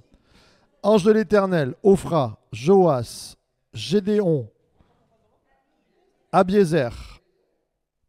Après, Madianite. Madian, on le prend. Après, l'Éternel, très bien. Parce que l'ange de l'Éternel et l'Éternel, c'est pas les mêmes là. Merci. Nos pères, très bien. Y en a, oui, Manassé, je l'ai compté. Il y en a un que tu n'as pas compté. Israël. Nos pères, Israël, ça peut être la même chose, mais il dit Israël. Ok. Égypte. Très bien. Alors, oh non. Égypte, je ne l'ai pas compté. Parce que c'est le pays. C'est pas des Égyptiens. Je ne l'ai pas compté. Mais on aurait pu. Je te l'accorde. Alors là, on va avoir 15-16. Hein. Israël, vous l'avez compté? Après, alors nos pères, on l'a compté? Ah oui, oui, mon père, il vient après, mais il y en a avant. Hein. Mon clan. Ma tribu. Vous avez quoi? Ma tribu ou mon clan? Oui, et après? Ma maison, ma fratrie. Vous avez quoi? Ma famille. Ma famille, c'est pas mon père. Mon quoi? Comment tu l'écris? Millier, ouais, d'accord. Alors, mon clan, ma famille, Manassé. Le plus petit dans la famille, c'est pas le même mot. Vous avez quoi? C'est quoi la phrase que vous avez? La maison de mon père. Mais c'est quoi? C'est ma maison est la plus faible alors? Alors, vous voyez, c'est pas le même mot, je pense, en hébreu. Ta maison et ta famille. Moi, j'ai clan et famille. Donc, c'est, je pense, deux termes différents. Vous avez mon père, ok. Et on passe à l'autre page. Vous avez quoi? Enfin, après, vous avez le chevreau. Moi, je l'ai pris. Alors, le pain, oui, je ne l'ai pas mis en personne. Ouais, je ne l'ai pas mis en personne. Donc, le chevreau et le dernier que je vous ai mis, le Clark Kent qui devient Superman. Et c'est le même, je suis d'accord avec vous, mais c'est l'éternelle paix. C'est-à-dire Dieu qui devient Dieu de paix. C'est le même, hein, je suis d'accord avec vous, c'est pour ça que je vous ai dit 1,5. À la fin, juste à la fin. Avant, il existe aujourd'hui. Ça va? On est bon là-dessus? Personnage principal, Thomas.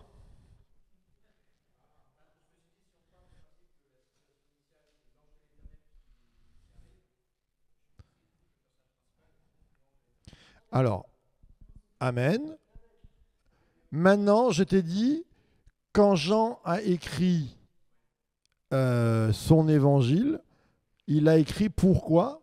Pour viser Jésus. Quand le livre des juges est écrit, il est visé pour quoi? Pour parler de qui? Des juges. Oui, parce que tu me donnes un adjectif libérateur. Pour parler des juges, l'action principale se tourne vers les juges. Donc la vision, le but de l'auteur, c'est les juges. Donc Thomas, c'est Gédéon. Eh oui, c'est là où, pour se trouver, regardez toujours dans le texte narratif qu'est-ce que le juge veut, qu'est-ce que l'auteur veut. Très bien. Donc le second rôle, ça sera l'ange de l'Éternel. Ok? Oui, un second rôle. Oui. Ouais. Alors, il y a plusieurs seconds rôles. Et, enfin, quand on dit les seconds rôles, il y en a toujours plusieurs. Tu vois, il y a les figurants, il y a les seconds rôles. Je ne sais pas si ça existe, troisième, quatrième rôle, peut-être, mais dans les seconds rôles, on va avoir l'ange de l'Éternel. Alors, l'ange de l'Éternel qui est beaucoup, il est entre le premier et le second. Hein. Après, on a l'Éternel, on a les Madianites quand même. Hein. Ils nous posent un problème, les Madianites. Ils ne sont pas que figurants. Je veux dire, les figurants, c'est Joas, c'est le papa, c'est le clan, c'est la famille. Mais ceux qui provoquent la grande problématique, même s'ils sont très peu présents, et c'est là où je vous dis qui a, par exemple, dans les seconds rôles, pardon? Ah non, non, non. Et non, c'est les juges. Parce que le premier rôle, c'est à qui est donné la visée, de qui on veut parler dans ce texte. C'est pas les Madianites, c'est Gédéon. Donc, juste, je vous rappelle, rond 3D, plat 2D, chez les seconds rôles, qui est rond? L'ange de l'Éternel. Qui est plat? Madian. Madian, il est plat. Et quand même, vous avez un rôle plat. Ok? Est-ce que ça va là-dessus? Ben, c'est très bien. Alors, on va passer maintenant, on n'aura pas trop le temps sur... mais par exemple, oui, une question, pardon. Si Gédéon est le premier rôle, oui, non, c'est des figurants qui sont derrière. C'est-à-dire, c'est comme quand Jésus, il est suivi avec ses 12 disciples, mais qu'on raconte que Jésus, il y a les 12 disciples, c'est le groupe, mais et on est quand même plus... tu vois, c'est comme, pour te donner un vrai bon exemple, quand il y a la tempête, que Jésus marche sur les eaux, les disciples sont tous ensemble, c'est un groupe, je suis d'accord, mais celui qui passe le bastingage, c'est Pierre, quoi. Et donc le second rôle, c'est quand même Pierre. D'accord. Euh, Alors, je reviens maintenant. Procédure d'écriture, s'il te plaît, si tu peux relever d'une la 39. Le temps, ouais, on va pas. Si, quand même, parlons du temps. Alors là, je parle pas du temps présent, passé, impératif, tout ça, mais il y a quand même il y a quand même un temps intéressant à regarder. Je dis pas grammaticalement, mais le temps chronos.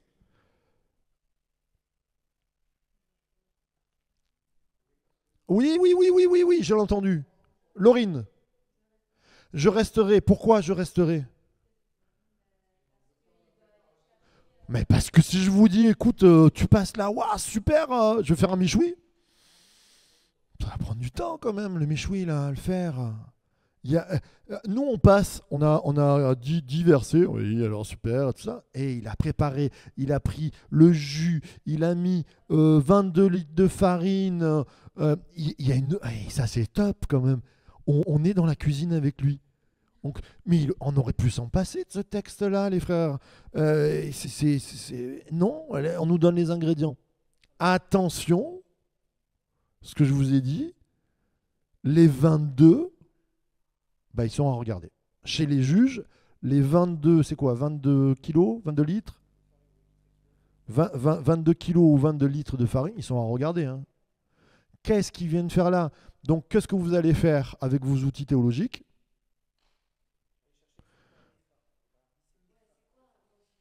Ah, vous avez un EPHA. Eh ben voilà. Vous allez regarder un EPHA. Pourquoi j'ai 22, moi? Pourquoi ils m'ont mis 22? Eh ben voilà. Mais alors, c'est mieux un EPHA. Et vous allez comparer dans la Bible là où il y a les EPHA. Peut-être ça va vous parler. Peut-être pas. OK? Allez, on passe. On continue. Les répétitions. Est-ce qu'il y en a, Myriam? Eh oui! Là, Michel, pour tout à l'heure, ce qu'on se disait sur les répétitions pour l'introduction et la conclusion, on a vraiment l'aide des répétitions. Ophra et Abiezer. Ophra, Abiezer. Ça veut dire, on te dit au début, on te dit c'est la fin. Ok? C'est très bien. C'est un peu ce qu'on disait, ils vécurent heureux. C'est pour l'hébreu, ça marque un rythme. Il était une fois, on sait que ça commence. Ils vécurent heureux, on sait que ça finit. Et bien là, on a ces répétitions. Très bien, très très bien. Les figures de style, euh, oui. Allez. Alors je cherche. Euh,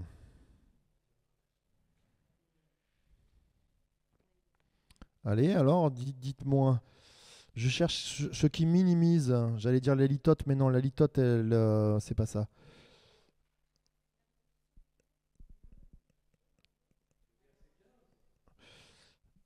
Non, mais je cherche la figure de style qui minimise.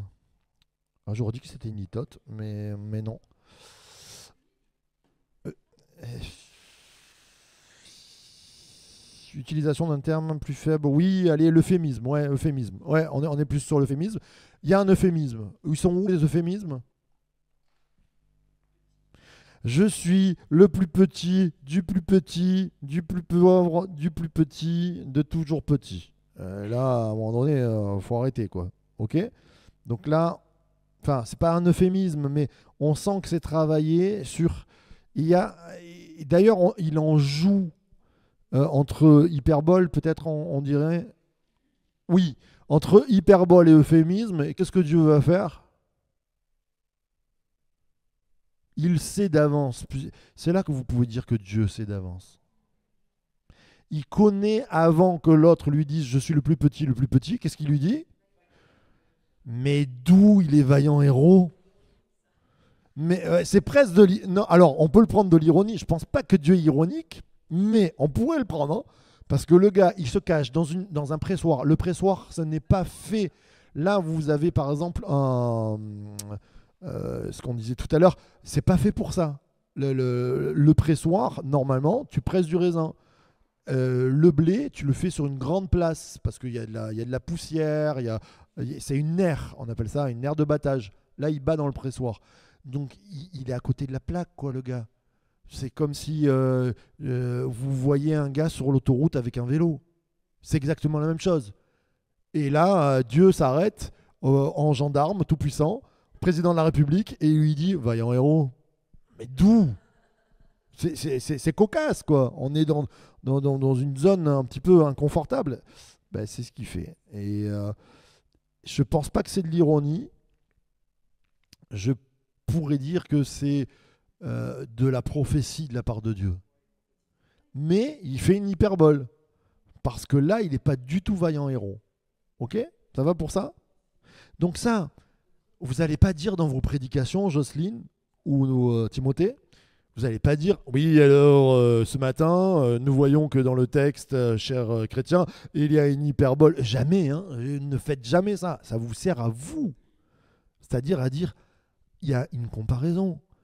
Dieu sait déjà qu'il se minimise. Alors il va prendre le plus grand des mots, il va dire, vaillant héros. Non, non, non, vaillant héros. Non, non, non, je suis avec toi. On va accomplir. Tu les battras comme un seul homme. C'est quoi ton histoire? Comme un seul homme. Ça aussi, c'est une hyperbole. Il ne peut pas les battre comme un seul homme. Et pourtant, s'il y en a un qui a vécu cette victoire, ils ont vécu à 300 contre des milliers, c'est Gédéon aussi. Hein. D'ailleurs, c'est toute l'histoire de Gédéon, hein. À chaque fois qu'ils sont nombreux, il lui dit diminue, diminue, diminue. Intéressant. Alors, figure de style, adjectif, comme je vous disais, des précisions. La cuisine, là, on est dans les précisions, hein. Qu'est-ce que tu viens nous faire une recette? Je pense que la recette, elle est importante à regarder parce que, et là je rebondis sur ce que disait Michel, vous ne pouvez pas passer à côté du sacrifice et de l'autel comme ça. S'il y a des précisions comme ça, vous les regardez en détail. Les pots, le jus, il est mis comment? Il est versé dessus. Qu'est-ce que ça veut dire? Hein? Voilà. Qu'est-ce que ça va venir nous dire? Répétition du térébinthe, exactement. Y a-t-il des scènes types? Comme je vous disais tout à l'heure, la femme... Préparation d'un sacrifice, scène type. Je vous l'ai donné tout à l'heure. L'ange de l'Éternel. L'ange de l'Éternel, il est type, quoi. Il vient tout le temps. Et chez les juges, encore plus. Qui c'est qui vient dire aux parents Manoir et aux parents de Samson? L'ange de l'Éternel. Il revient. Donc il est récurrent, l'ange de l'Éternel. Pardon? L'offrande qui s'enflamme. Avec quelle histoire, par exemple? Pardon? Oui, le bâton, mais Élie, ouf, le feu, bien sûr. On va avoir parallèle avec Moïse par rapport à quoi? Le fait qu'ils doutent et qu'ils disent je suis pas capable. Je suis pas capable. Ouais. Bonjour Canadien, si tu nous regardes. Tu disais le bâton. Et le bâton, il est très intéressant. On l'a pas dit. Enfin, c'est pas un personnage, hein, le bâton. Il est intéressant ce bâton quand même, hein. Il y aurait de quoi dire. Ok. Ta. La houlette et le bâton qui me rassurent. Mais bien sûr, voilà. On rebondit. Très très bien. Je regarde le temps qui nous reste. Il ne nous en reste pas beaucoup. Allez, j'avance sur maintenant quelques détails peut-être à noter. Oui, pardon. Et Timothée, oui. Ça y est, ça s'enflamme de partout là.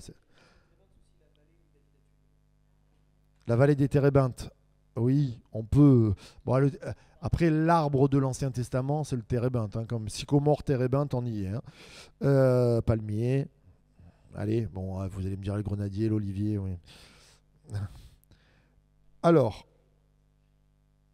maintenant, je voudrais la. Attends, hein, je regarde, juste, je ne veux pas dire des bêtises.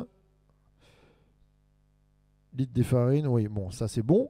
Est-ce que tu peux passer à la 41? Voilà, la vision et le but de l'auteur. Et en même temps, le lecteur visé. Encourager les plus faibles. Mais très bien, la vision, le but de l'auteur, c'est encourager les plus faibles. Avant cela, on en a parlé tout à l'heure, s'il présente Gédéon, il présente quoi? Il présente le juge. Et c'est pas rien, je vous rappelle que le livre des juges, en tout cas pour ma petite intelligence théologique, c'est plus important que les rois. Dans le sens où les rois, Dieu ne voulait pas du système royal. Il a mis en place les juges. Et les juges, même si on n'aime pas ce livre parce qu'il nous dérange, parce qu'il y a des récits incompréhensibles, c'est pour ça qu'il faut s'y pencher, c'était ce que Dieu avait mis en place.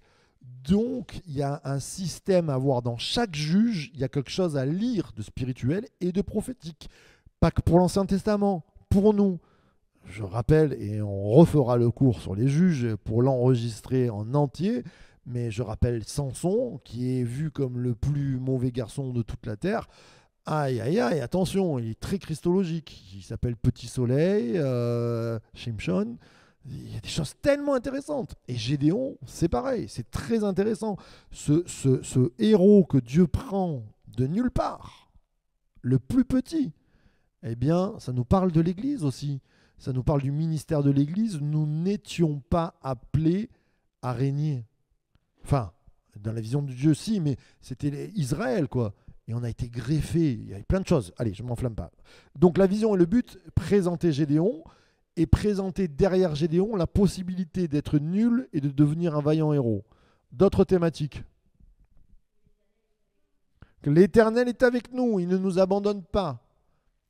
Alors, dans tout le livre des juges, qu'est-ce qui rappelle à Dieu, enfin une grande partie des juges, que c'est son peuple?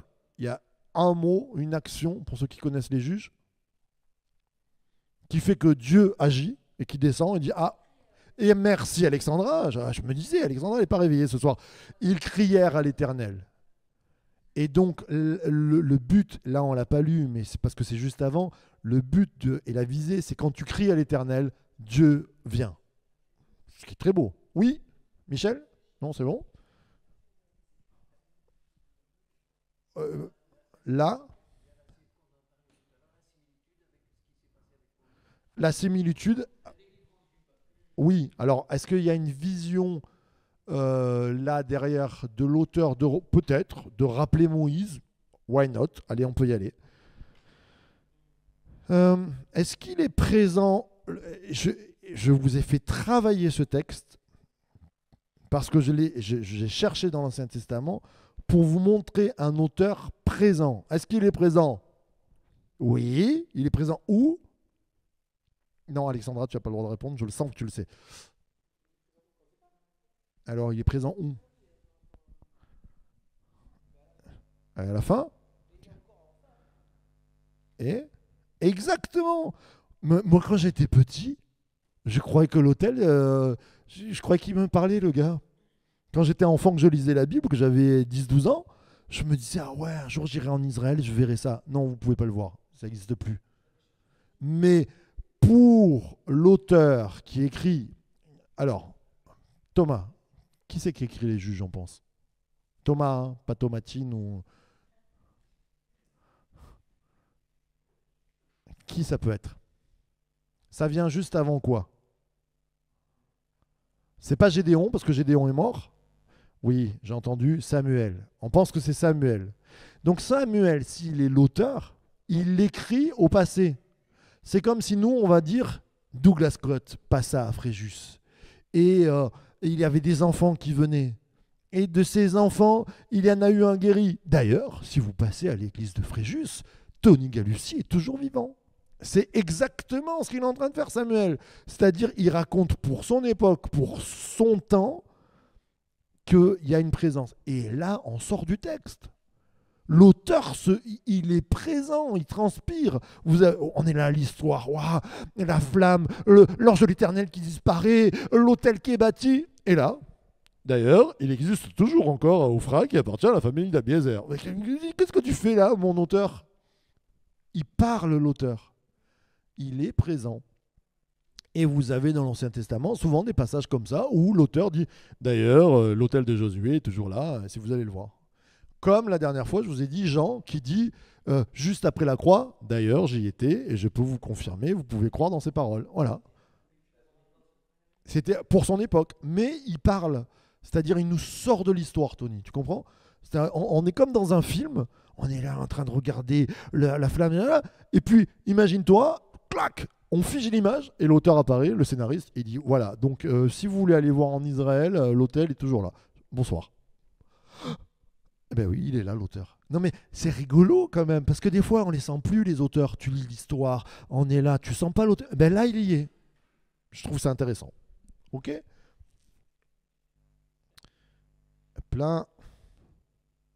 Et maintenant, donc, la slide 42, et on termine par ça. L'interprétation théologique qu'on va lui donner. Michel, si tu devais prêcher, quelle explication, en une phrase courte, le but de ta prédication que tu voudrais donner au travers, voilà, je dis vraiment le but de la prédication de Michel, et je vais vous demander à vous tous, que tu voudrais donner au travers de ce texte. Et tu peux prendre un axe différent.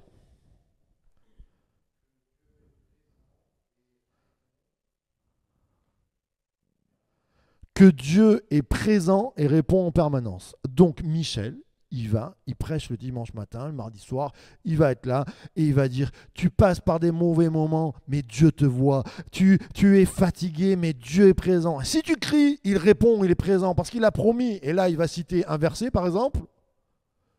Là où deux ou trois sont, je suis au milieu d'eux. Il va prendre Matthieu 28-20 et il dit, Jésus nous a promis, je suis avec vous tous les jours jusqu'à la fin du monde. Je suis présent. Ah, super, alléluia. Tout le monde se lève, des conversions par dizaines.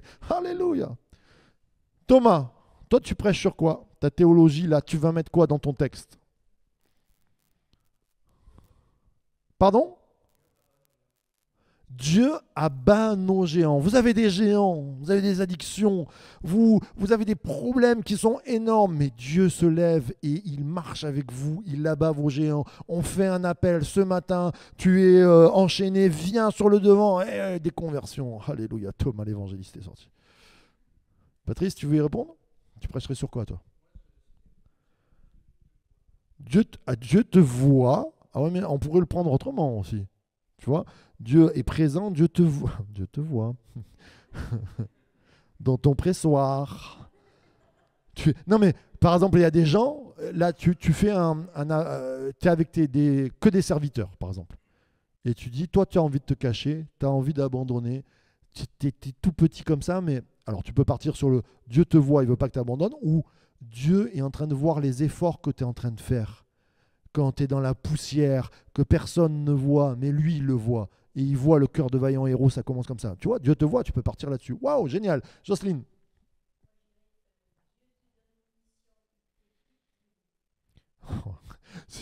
Elle est partie là déjà. Dieu te donne une mission, il t'équipe. Dis oui, réponds à l'appel. Et donne ta dîme aussi. Parce qu'il y a personne qui m'a parlé de dîme là. Oh, il a sorti le chevreau, il a sorti. Non, je pense. Ça c'est le pasteur il y a les murs à payer. Donne ta dîme, regarde le chevreau, le sacrifice. Myriam. Tu te sens comment? Faible, mais Dieu sait ce qu'il y a en toi. C'est beau ça. Mais c'est vrai, il y avait des choses en Gédéon. Parce que Gédéon, il dit je suis le plus petit. Mais avec le souffle de Dieu, c'est génial. Il devient un homme extraordinaire. Il a peur de rien d'ailleurs, hein, Gédéon.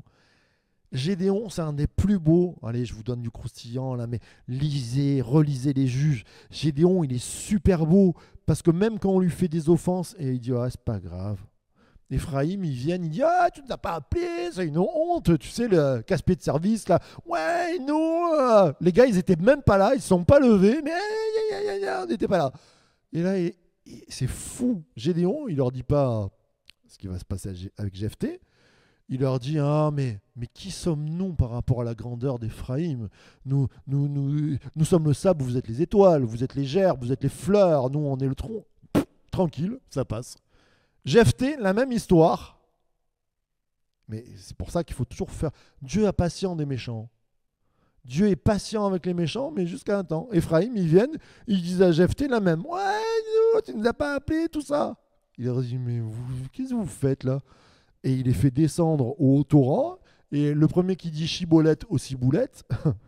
Ceux qui disent Cibolette, ça marche. Ceux qui disent Chiboulette, parce que les Ephraim, c'était les descendants portugais, peut-être. Je sais pas, ils parlaient en cheux. Prac! Alors on rigole, mais 42 000 personnes tuées quand même, hein, avec Jephthé. Ephraim, il n'y en a plus. Hein. Les juges, allez, on passe. Alexandra, qu'est-ce que tu prêcherais? Rapidement. Dieu voit au-dessus du doute. Alors là, il dit, Dieu voit au-dessus de tes doutes. Toi, tu ne crois pas en toi, ou peut-être tu as vu tes pères, ils se sont effondrés, ou peut-être toi-même, tu t'es effondré. Dieu voit au-dessus de tes doutes. Il te donne de l'espérance. Alléluia. Laurine, une pensée pour les enfants. Tu dois prêcher Gédéon au Caté Club. Tu fais quoi? Qui l'encourage et qui rassure. Mais c'est tellement vrai. Quand tu es enfant, des fois, tes parents, et ça va pas, tu as besoin d'encouragement, tu as besoin d'assurance. Oh, il est là pour t'encourager. Waouh, super pour les enfants. Caté Club bientôt. Jean-Pierre. indiscutablement la délivrance. Amen. Dieu délivre son peuple. Dieu délivre, ah ouais, forcément, alléluia. Et là encore, l'apôtre Jean Caillou qui prêche ça, on a des 3000 âmes. Timothée.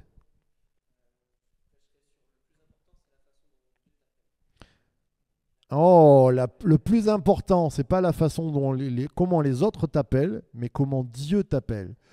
Peut-être que c'est sa famille ou ses amis, ils passaient, ils le voyaient plein de poussière, ils disaient ah le galeux, ah le poussiéreux, ah celui qui travaille tout le temps. Vaillant héros. C'est ça l'étiquette que tu dois mettre sur ton front. Alléluia. Fatih. Dieu veut se révéler à nous. Évangéliste, Fatih, dimanche après-midi, tu ne connais pas Dieu? Tu es en galère dans ta vie, mais Dieu, il est là, il est présent cet après-midi, il te connaît par ton nom, et même il te donne un surnom, il te dit vaillant héros, lève-toi, viens à l'appel, donne ta dîme. Non, j'arrête.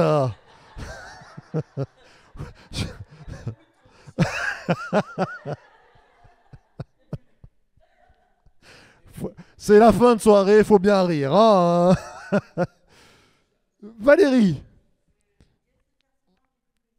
Oh, Dieu se sert souvent, mais c'est vrai. Alors, je préciserai, Dieu se sert aussi des grands, mais, parce que des fois, les grands, ils sont, tu vois, mais Dieu se sert aussi des plus petits.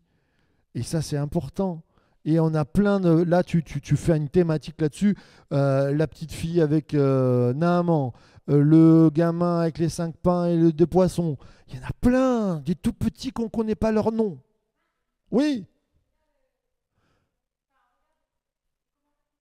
Ben oui, mais j'ai pas d'écran devant moi. Alors, les commentaires, Facebook, je ne les ai pas moi en direct. Il faut que tu me les affiches, s'il te plaît. Colline, ma sœur. Sa présence, ça nous... Oh, bien.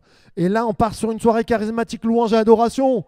On est là ce soir, ça va pas... Peut-être que tu recherches la présence de Dieu, ça va te transformer. Tu peux pas changer de toi, mais alléluia. Mon rocher soit transformé par sa présence. Et ouf, gloire à Dieu, super. Purée, mais il y a des prédicateurs par dizaines. Ma sœur, tu dirais quoi, toi? Oui, je t'ai pris. Je te laisse réfléchir. Tony. L'encouragement. Ouais, Dieu parle à Gédéon. Oui.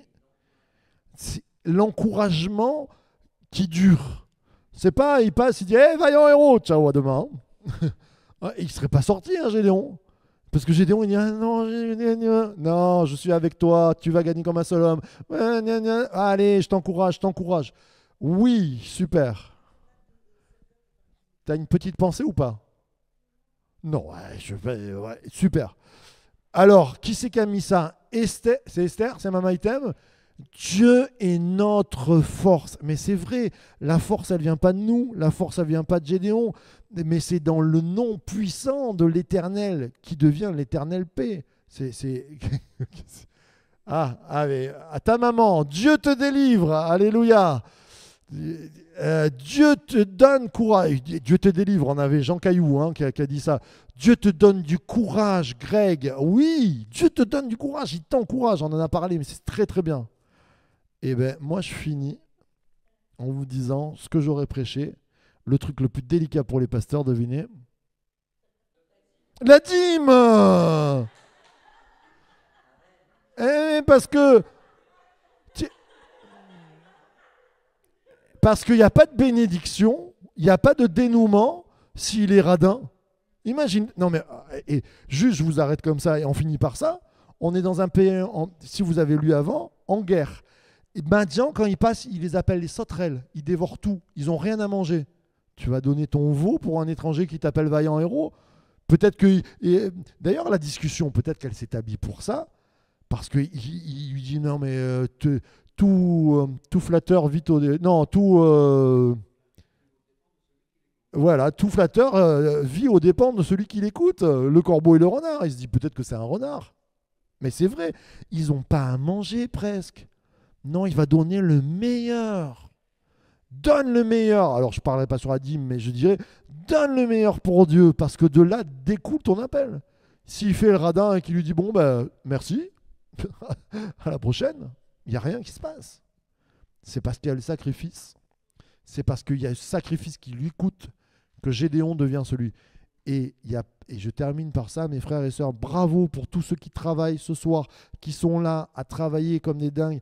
Vous amassez des bénédictions et vous faites de vous ce que Dieu veut que vous soyez. C'est-à-dire quand on vous appelle vaillant héros, le vaillant héros ne prend place que s'il y a un sacrifice. S'il n'y a pas de sacrifice, vous ne serez pas des vaillants héros. Il faut mettre en action. Michel disait, il faut bâtir l'autel. Waouh, on pourrait parler des heures comme ça. Mais il est déjà 21h10 et on ne se retrouve pas la semaine prochaine, Shabbat. Shabbat la semaine prochaine. Je peux vous dire que préparer ces cours, ça demande du temps. Je suis très heureux d'être là, mais c'est des semaines intensives. On a fait mardi, jeudi. La semaine prochaine, c'est Shabbat. Vous pouvez vous reposer. C'est pour ça que je vous conseille de finir vos devoirs avant tout ça. Le devoir que je vous donne, un petit A4 à me remplir sur l'histoire d'Enjan, du paralysé de la piscine de Bethesda à la porte des brebis. Vous faites exactement le travail qu'on vient de faire, c'est-à-dire l'étude narrative de ce texte. Donc vous allez me chercher l'intrigue, vous allez me chercher les personnages surtout. Vous pouvez parler un peu de la procédure d'écriture, les procédés d'écriture, les temps, les répétitions, tout ça. Et vous me faites une petite théologie, c'est-à-dire un titre de prédication avec 3-4 lignes. Qu'est-ce que vous prêcheriez avec? Ok? Je vous souhaite une bonne semaine. Et puis, source de vie, de church to be. Bye bye.